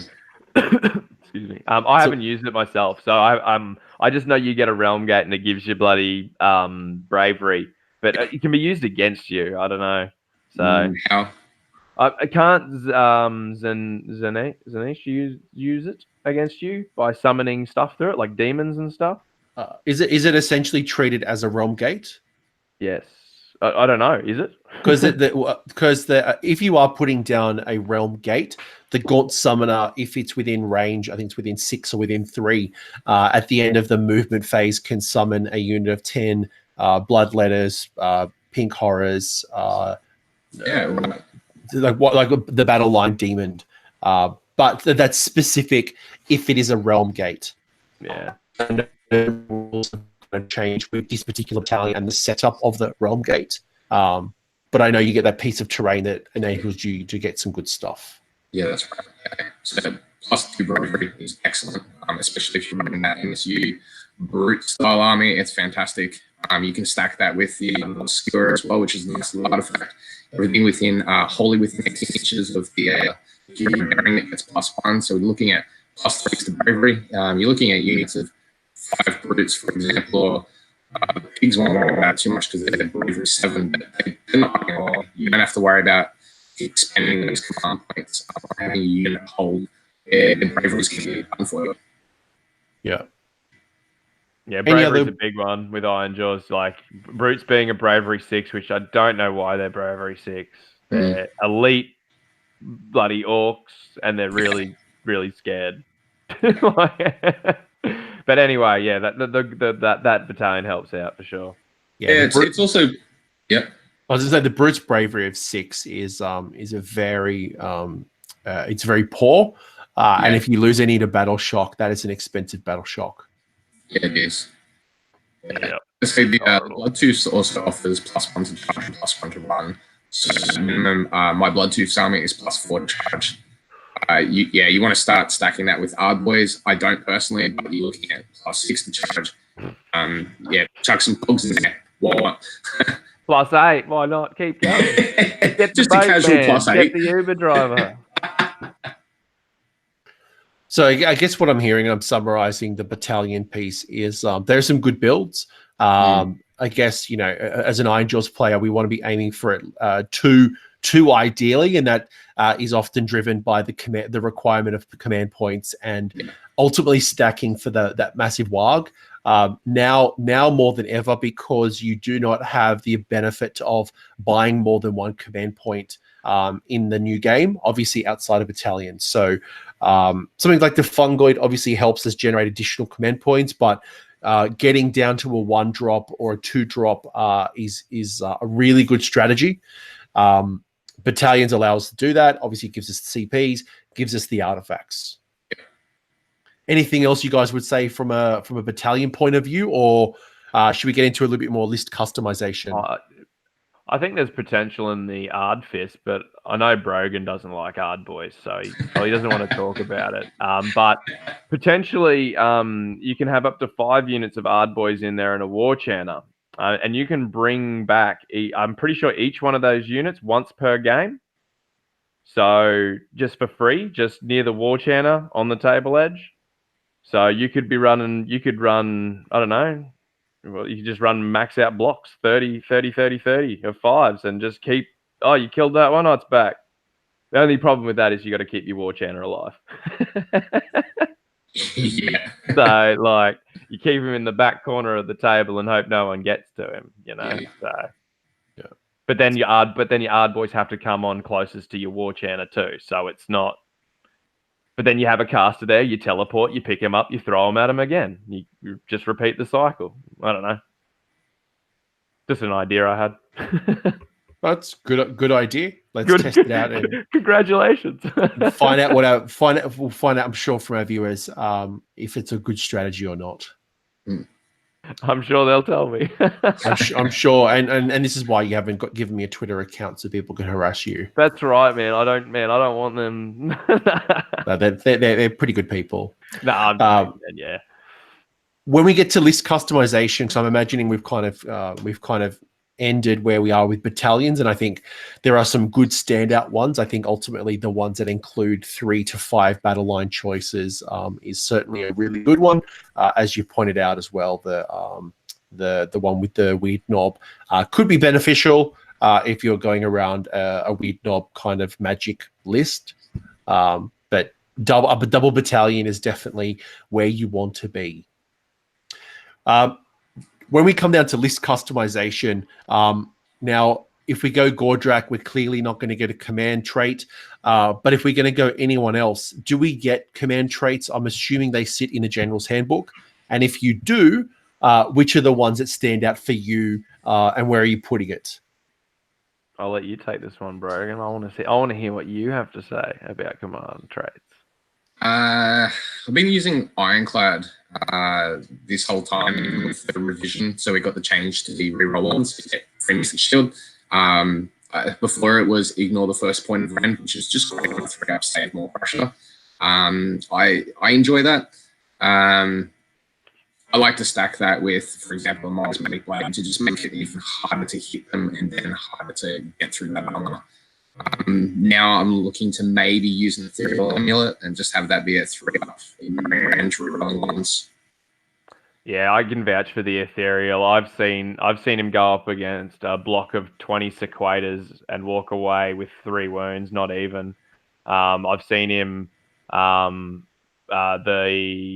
seen him survive 33 wound rolls from the Glaive Guard Wanderers. I think he only took 5 wounds from that, like with Ethereal Amulet. Like that's but as soon as you come up against mortal wound output armies, see you later. You got to keep him right back. You can't. Like I versed Skaven the other day and I just threw him straight down the guts because I knew I was gonna get. That was before the mousetrap got nerfed. Yeah. And yeah, he didn't last too long. He killed because I had to kill the Jezzails. He had 9 Jezzails sitting up the back. So I killed them, and then that's all he did. Yeah.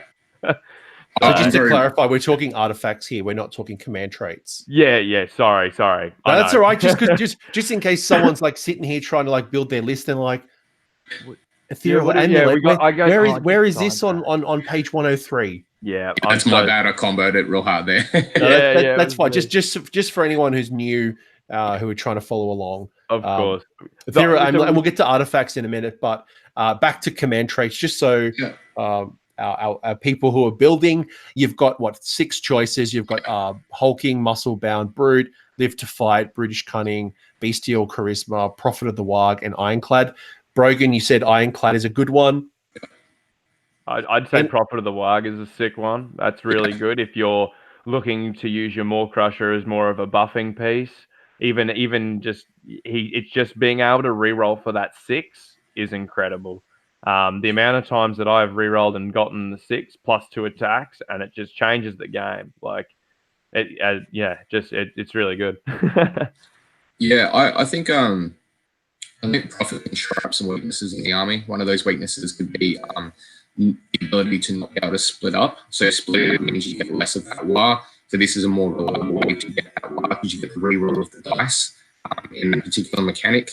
I don't use this, and this is sort of like a little off the topic, but something I forgot to say about the Bloodtooth Battalion that they've recently added is you count your Ironjawz units as double for the Bloodtooths. So instead of having to get 6 units in range, you need 3 units in range, and as it is one of those 2 points for already, you just need another 2 units, and you've got a 6. What battalion was that? That's Bloodtooth. That's the one thing I forgot to add. Oh, I didn't know that. That's sick. Yeah. So there you go, hot take. +1, yeah, +1 to charge, +1 to run, and that.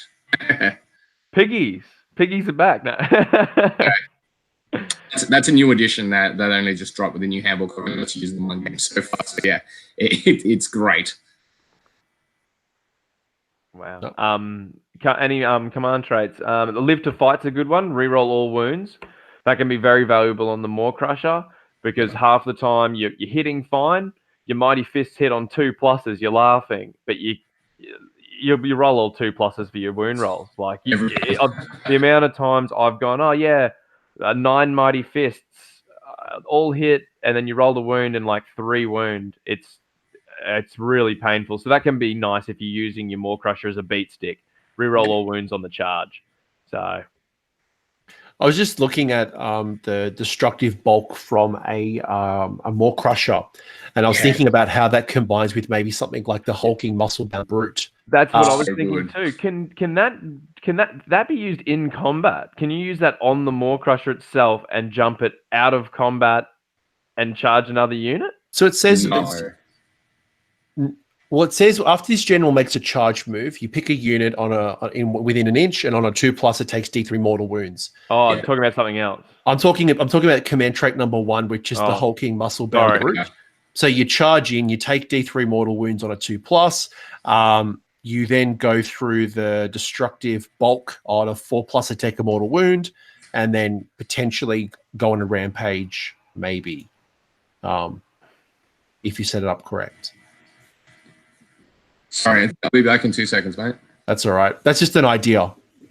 No, no, that's pretty cool. Like I can see it helping because, but your destructive bulk. Yeah, I can see that. I was looking at the one the brutish cunning.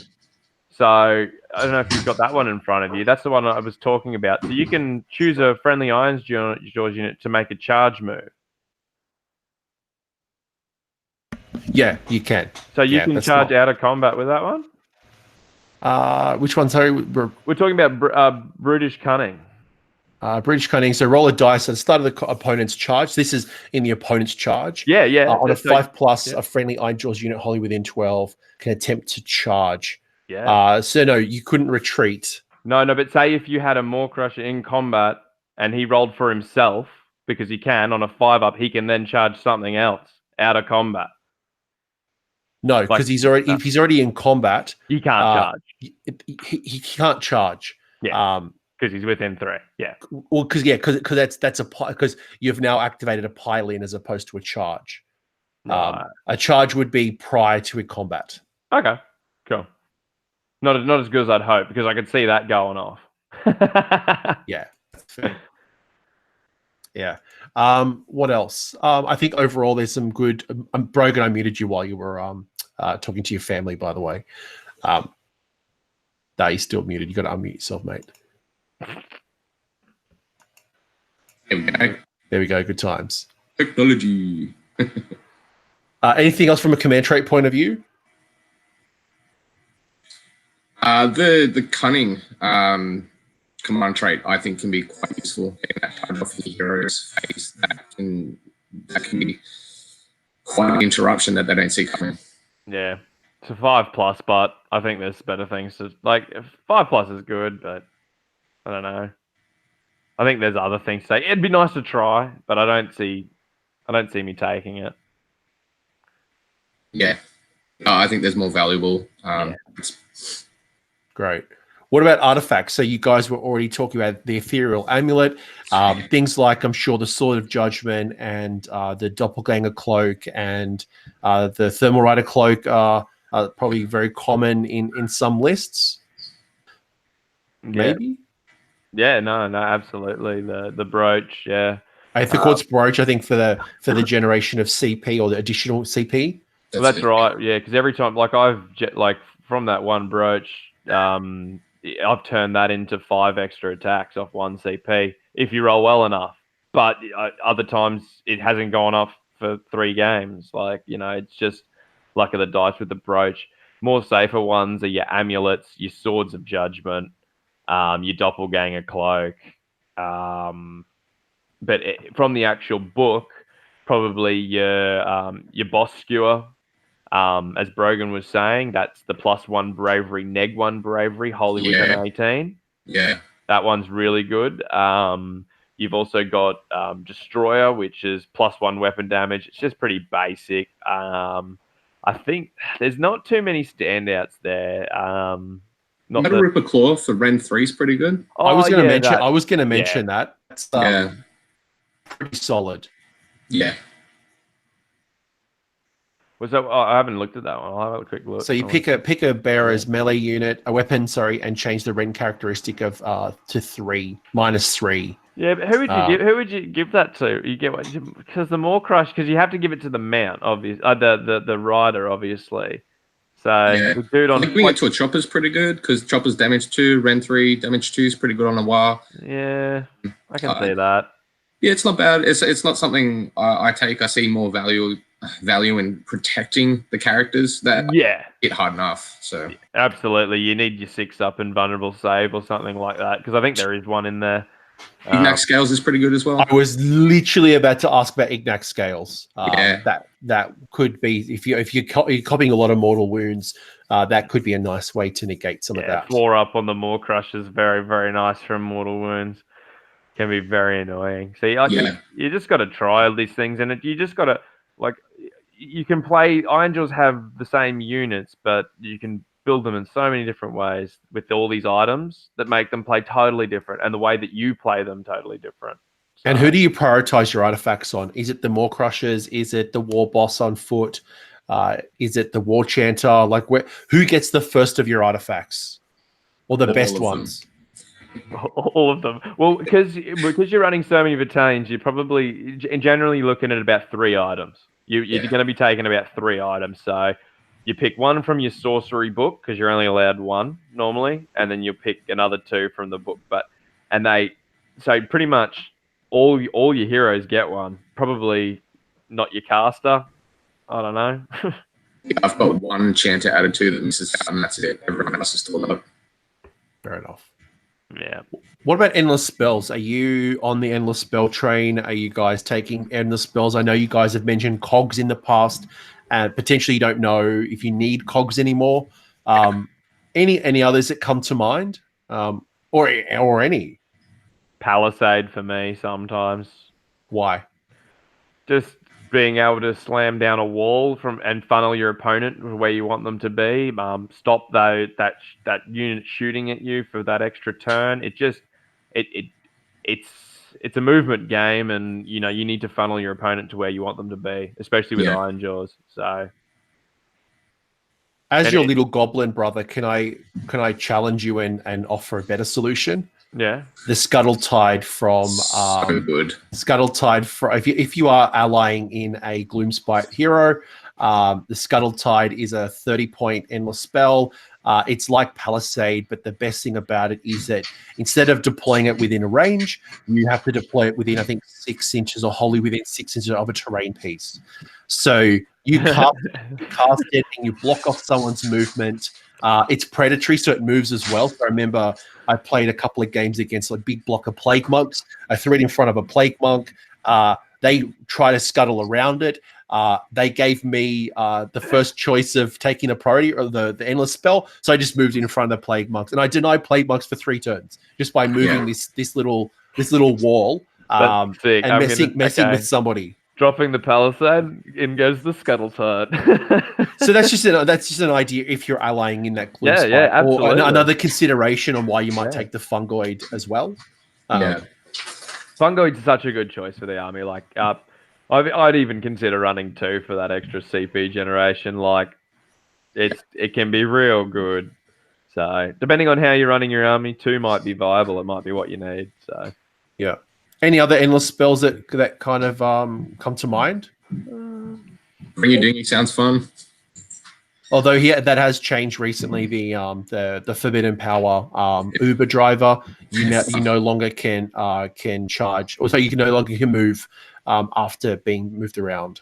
Yeah, but that with the stacks on the charge, not too much of a problem if you pull towards it. Fair enough. Yeah, it's just an idea. So movement definitely is something to consider. No other endless spells. I guess the same challenge is you don't have a lot it all of points. depends on, again, it all just depends on sort of how you're building. Like if we're talking about the weird knob list that we were before with heaps of ard boys and you got, 3 weird knobs, chuck in a purple sun, throw in a pendulum, definitely, because you're going to be +2 to cast on all your casters. Like you're going to be throwing out spells like no tomorrow. So you throw all the damage spells in if you're running something like that. But if you're just going for that waagh, ditch magic. You're just after the CP from the shaman and just work on your positioning. Magic of the waagh. Yeah, and the magic of the waagh. Yeah, exactly, man. Love it. Cool. So that's like we've started customizing our list. I think we're kind of getting comfortable with command traits and artifacts, and we talked about the spell lore previously and some of the endless spells that we might want to tap into. I guess we're kind of coming into the end of it. I want to hear a bit more about your expertise around the army. How do I best get the most out of the Ironjawz on the table? Like, how do I best play with? I've heard earlier about command stacking. We've heard about like the setup of making sure people are in like particular radiuses for some effects. Yeah. How do I best play with these guys? Brogan, mate, you got the badge, bro. You can kick this one off, man. So positioning is key, and understanding your economy, which is your command points, and knowing where they're going to go a couple of turns ahead is very important. Are you going to now spend them on your mighty destroyers? Are you going to get some free charges, free pile-ins, free movement? Are you going to spend it on a big waagh? You need to know that before you go into your first few turns, and you need the positioning to match that kind of floor. You get those two out of whack, and you're going to suffer on the table, especially because you are few models. If someone gets a drop on you, you're going to lose them quickly. You're going to hit hard. Yeah. Ham, anything from yourself? Oh, look, I'd be always aware of my waagh range. Like with my maw-krusha, I'm always aware. Like before I even move anything, I'm thinking where the maw-krusha is going to move, if I can reach, when I'm going to waagh. Like, okay, yeah, I've moved there, but when I charge, am I still going to be in waagh range? Like, it's all things that just as playing the army through and through, you learn. Keeping the heroes close, but not too close. Because things you got to watch out for Khorne these days. They'll come in with their big axe, pile in 6, and take out your whole army if your models are stacked. I've had that happen to me. Yeah, same. That hurts. So yeah, it hurts, man. Like you lose everything in one turn. Yeah. So it's you want to be close. You want to be too close. You want to make sure that your heroes are standing next to groups of guys to get look out, sir. You want to make sure you've got you want to make sure your brutes are protected so they don't get hit, because that's where all your damage comes from. If your brutes are getting taken out first, that's no good. Yeah. Like you gotta protect them with your piggies, tie up, and you gotta match your units correctly. Like you gotta know, tie up piggies with that, kill brutes with that, and it's when you work out that synergy and work out what they can do, that's when you'll really start to come into their own, because you'll be like, I know that my 5 brutes can kill those 10 dudes, and then as soon as they kill, you choose another unit to attack, and then it just cycles on. And if you get that right, everything in your army will attack before he even gets to attack, because everything's dead. That's 100% right, Ham. That's exactly why I like to play in that sort of counter-attack sort of positioning on the table. So set everything up in a really intimidating line, have your characters buffing behind it. Just because you can get a turn on charge doesn't mean you should. I think you should line yourself up for a really, really solid offense on turn 2, potentially even get a turn swing and double up and then hammer home. All of that means be aware of your positioning, be aware of your bubbles, your buffs, and out. Don't let those units slip behind you and distract you. And just be aware, I guess. Be a smart orc. Yeah, that's right. Run all your heroes. Run them all. Like your Warchanters, your Warcast, your weirdnobs, your dude on foot. Run them. Just run them because they never get there unless you're running from turn one. And if you forget to run them, they're going to be out of range to do anything important. So ideal world, do you take turn one or do you give it away? I'd take turn one because you can I don't know, you can dictate what your opponent's going to do. Well, not dictate. Like I can just sit there and just be like, yeah, I'll do a few things, and then go and maybe move a few things around, grab a few early objectives, and then go for that double turn, like Brogan was saying. Definitely, I always like taking first. Depends on what I'm playing, but so. Obviously the situation, scenario, everything comes into mind. But if I had that ideal game plan, like Sylvaneth always wants turn one. Some armies, like Gloomspite for me, I actually prefer to give it away. I like my opponent coming forward. I like the ability for them to open up gaps that I could Hand of Gork. It allows me to reduce the charge range of my fanatics. So obviously, but again, in that ideal situation, Brogan, do you like to take or do you like to give away first?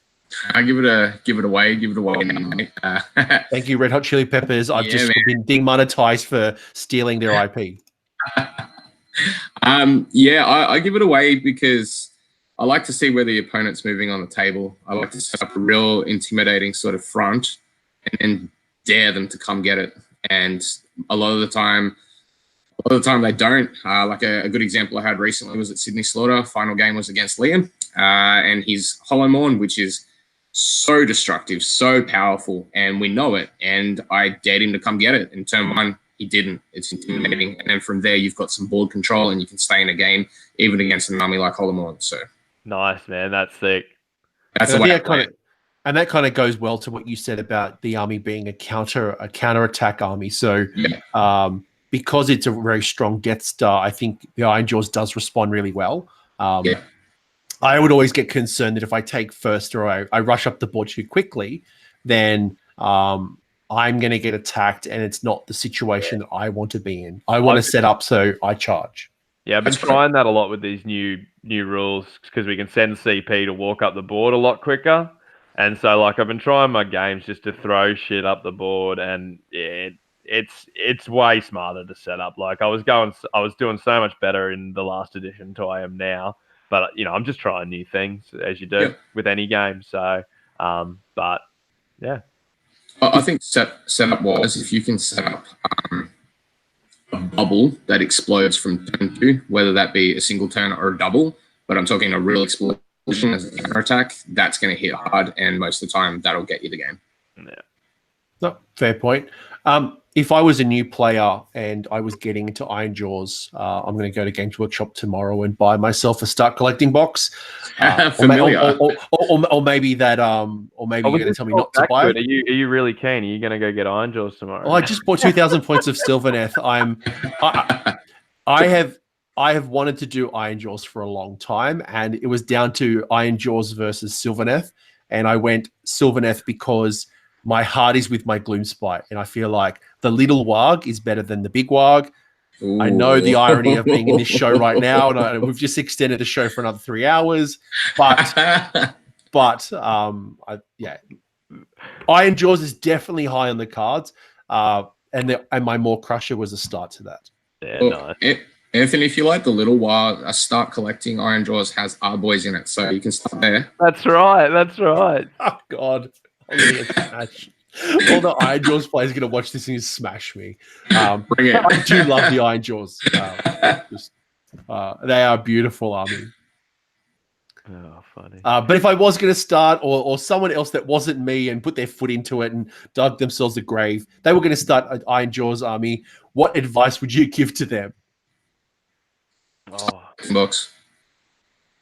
So you'd say go grab a starts collecting box. Yeah, it gives you a good variety. Gives you the piggies, gives you some boys, gives you the Warchanter, so you get a character. You've got illegal force one game number. You can build from there. All of that stuff goes into things like an Iron Fist, so you can start getting that battalion on the roll.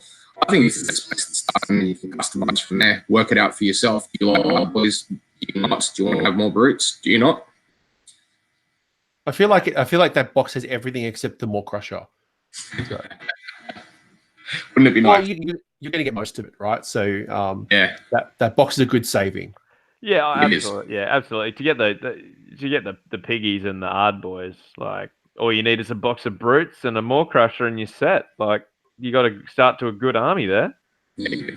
Like you really good solid army.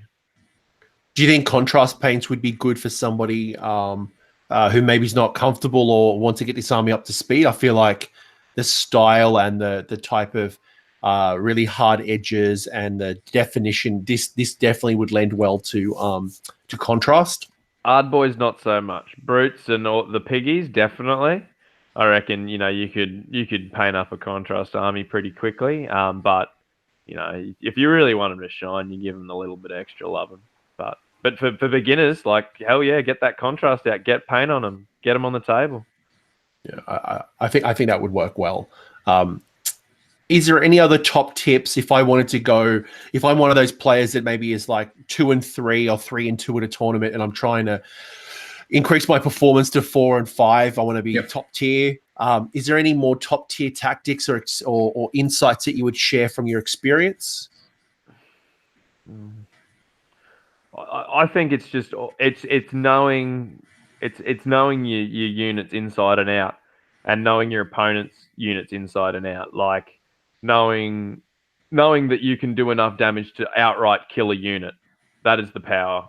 And once you've worked that out, and if you can set that up, that's where you'll start winning all your games, because you would have set up everything so it all works. You're wagging all at the same time. Everything's in combat, and things are killing everything left, right, and center. Like I know it sounds very generic, but that's what we do. We're all smashing. So setting up, so learning and setting up the waagh is critical. I guess because if you're a new player and you play against an Ironjawz, you're going to get surprised. But against a more experienced opponent, it's really about that setup of the waagh and just do maximum damage in that one, get the double turn, and it's even better, but at least crushing Brogan as much as you can in that waagh. Is that correct? Yeah, it really is. You want to set up that waagh, but you also just want to understand the jobs of your units, like Cam was saying before. Yeah. You have to have the right matchups, and all of that starts in deployment. That can be hard if you take one of these one-drop lists. You might force yourself into putting it all on the table, and then from there, you got to play games. You got to get in that practice. You have to know what a proper setup looks like for each mission type. Yeah. Practicing deployment would be a big one. Pulling out at your table.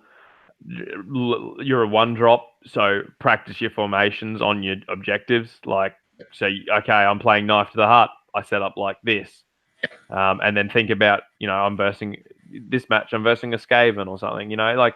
If you want to be that top tier player, not saying that I am, like I just play a lot, but yeah, it's just like that's the way to do it. I reckon most games are one in deployment. If you deploy well, it only comes down to a handful of dice rolls. So because you got everything where you want it to be. And I think Brogan mentioned earlier as well the importance of knowing when to charge. Just because you can charge doesn't mean you should charge. And if it means just holding back a little bit so more of your army can pile in or charge together or, really benefit from that waagh, holding back slightly could be a valuable tactic. Is that? Did I summarize you correctly, Brogan? Yeah, popular opinion is that it's a run forward and charge army. It can do that well, but if you want to do better, be a bit cagey, be a bit tactical, use your brain, be done, less brutal, and then you can actually start seeing some results. And you'll actually shock even the top tier players. 220s now have been closer to the top, and I won't lie, they still struggle in those upper echelons of gaming. But there's some things you can do, like hold back and be decisive when you come to turn 3 and make them question what they're doing. And you ask questions, that's where we're close to getting that victory. Yeah. And a question from the chat as we wrap up is, how how big are your Ironjawz armies? How many points or how many shelves are they taking up? Brogan, you go, man. Okay, well, currently my Ironjawz are fully painted at 2,000 points, and that's mostly because I'm a big hobby butterfly. I'm trying to refine that, and I'm trying to do one tournament army each year, like Rob, Honest Wargamer, has said to do. I really had a big think about that, and I just thought, hey, keep using it, keep using it. I'm currently increasing that to 2.5 for your 20 Sydney GT. So I'm adding 10 more brutes, and I think another unit of pigs, 2.5. So yeah, I got tempted, but I'm not dabbling in those art boys. They can still stay on the shelf. That's all right. So it's interesting. So what you're saying is you built a 2,000 point list and you've just practiced with it as opposed to buying it and then kind of like moving things around and tweaking. Like you've just absolutely focused and you're getting familiar and you're reaping the rewards from it. Yeah, so I'm not a new hotness sort of tournament player. I like to pick an army, usually thematically and for the hobby side of it, and then just really invest and then play games and then just get good at it. I don't see a lot of value in picking up what's good at the moment because a lot of the time, probably an ethic user and it will change it. So why dedicate all that time just to that? I like to paint and put a lot of time and effort into it. So I like to have a reward hobby-wise and gaming-wise, and I think that's the best way to achieve it. Awesome. And Ham, how many points have you got? 2,700 painted. I only just added another 10 two-handed brutes the other day. Yeah, very nice. So I got 25 brutes all up now, but I don't know. I think after listening to Brogan, I think I need more. So, mate, I don't know what I'm taking in Sydney. So I don't know. Yeah, all the brutes. Take a couple of war bosses on foot and all the brutes. Yeah, I know, but I got so many. I'm working on little waagh at the moment, the Gloom Spite. And I got a beautiful beast of Chaos Army. I'd love to show you, but I don't know. Not on this show. I'll get lynched mobbed by the Ironjawz. Of course, no, not on this show. I have all the love in the world for Ironjawz, but. Yeah. But yeah. So yeah, love my army, love my Ironjawz army. So, but I pretty much got 2,000 points, made the list, painted that up, and then I've just been adding slowly to it. Like, added some pigs and added the extra brutes to it. So generally, when I make an army, I get a list of 2,000 points in mind. I buy all the stuff, and I paint that up, and I don't use it until it's all painted. And then I'll use that army for probably 3 to 4 months. And if I like it, I'll keep using it. Or if I don't, I'll sell it on. So, and just so I can wrap up the conversation, I have 640 points, which includes Gordrakk and the Underworld Warband. Oh, so that's not too bad. That's pretty good. That's good effort. I thought you had 0. Although there is a goblin Skarsnik. On top of the maw-krusha. Doesn't count then. Doesn't count. It's still a maw-krusha. Doesn't count. Well, what you see is what you get, mate. What you see is what you get. I'm kicking you off the channel now. So, guys, if people wanted to find you on the internets, Ham, are you anywhere on the socials that people can follow your work? I know you're a commissioned painter that you haven't spoken about. I never speak about it when I paint. I never, ever. You can just find me on Facebook. Just look up Ham Solo, add me as a friend, follow me, check out my painting, say hi. That's about it. And yourself? Yeah, just find me on Facebook, Brogan Clark. I try and post regularly on the Warhammer Age of Sigmar Sydney page, which is fantastic. The amount of hobby you see on those Wednesday nights, I love it. Yeah. Yeah, I was thinking of using an Instagram I've got as a hobby account. I think I've got like 300 followers, but I've never made a post. So maybe I should take advantage of that. I don't know. All right, if anyone wants to hear from these guys, comment on the comment section. And if there's enough interest, I'm sure I can harass one or both of these guys to set up some type of page. Speaking of pages, I actually just recently set up AOS Coach on Facebook, so I finally have a presence outside of my personal Facebook. So If this interests you and you want to keep on track of all of these faction focuses down under Sigmar, I've got some other things up in the pipeline on top of running Australia's second largest Age of Sigmar event in October. It's stressing me out. 100 players or more. It's going to be like 110, 120 players. So you'll be right, mate. You'll be right. Just pucker up. You'll be right. Right, I don't think so. I've got a lot of terrain to make and then paint. But guys, this has been an absolute pleasure. Thank you so much for the insights. I'm inspired. I say this every episode, and it's true. Like I played the Empire for 15 years and only recently bought like a second army.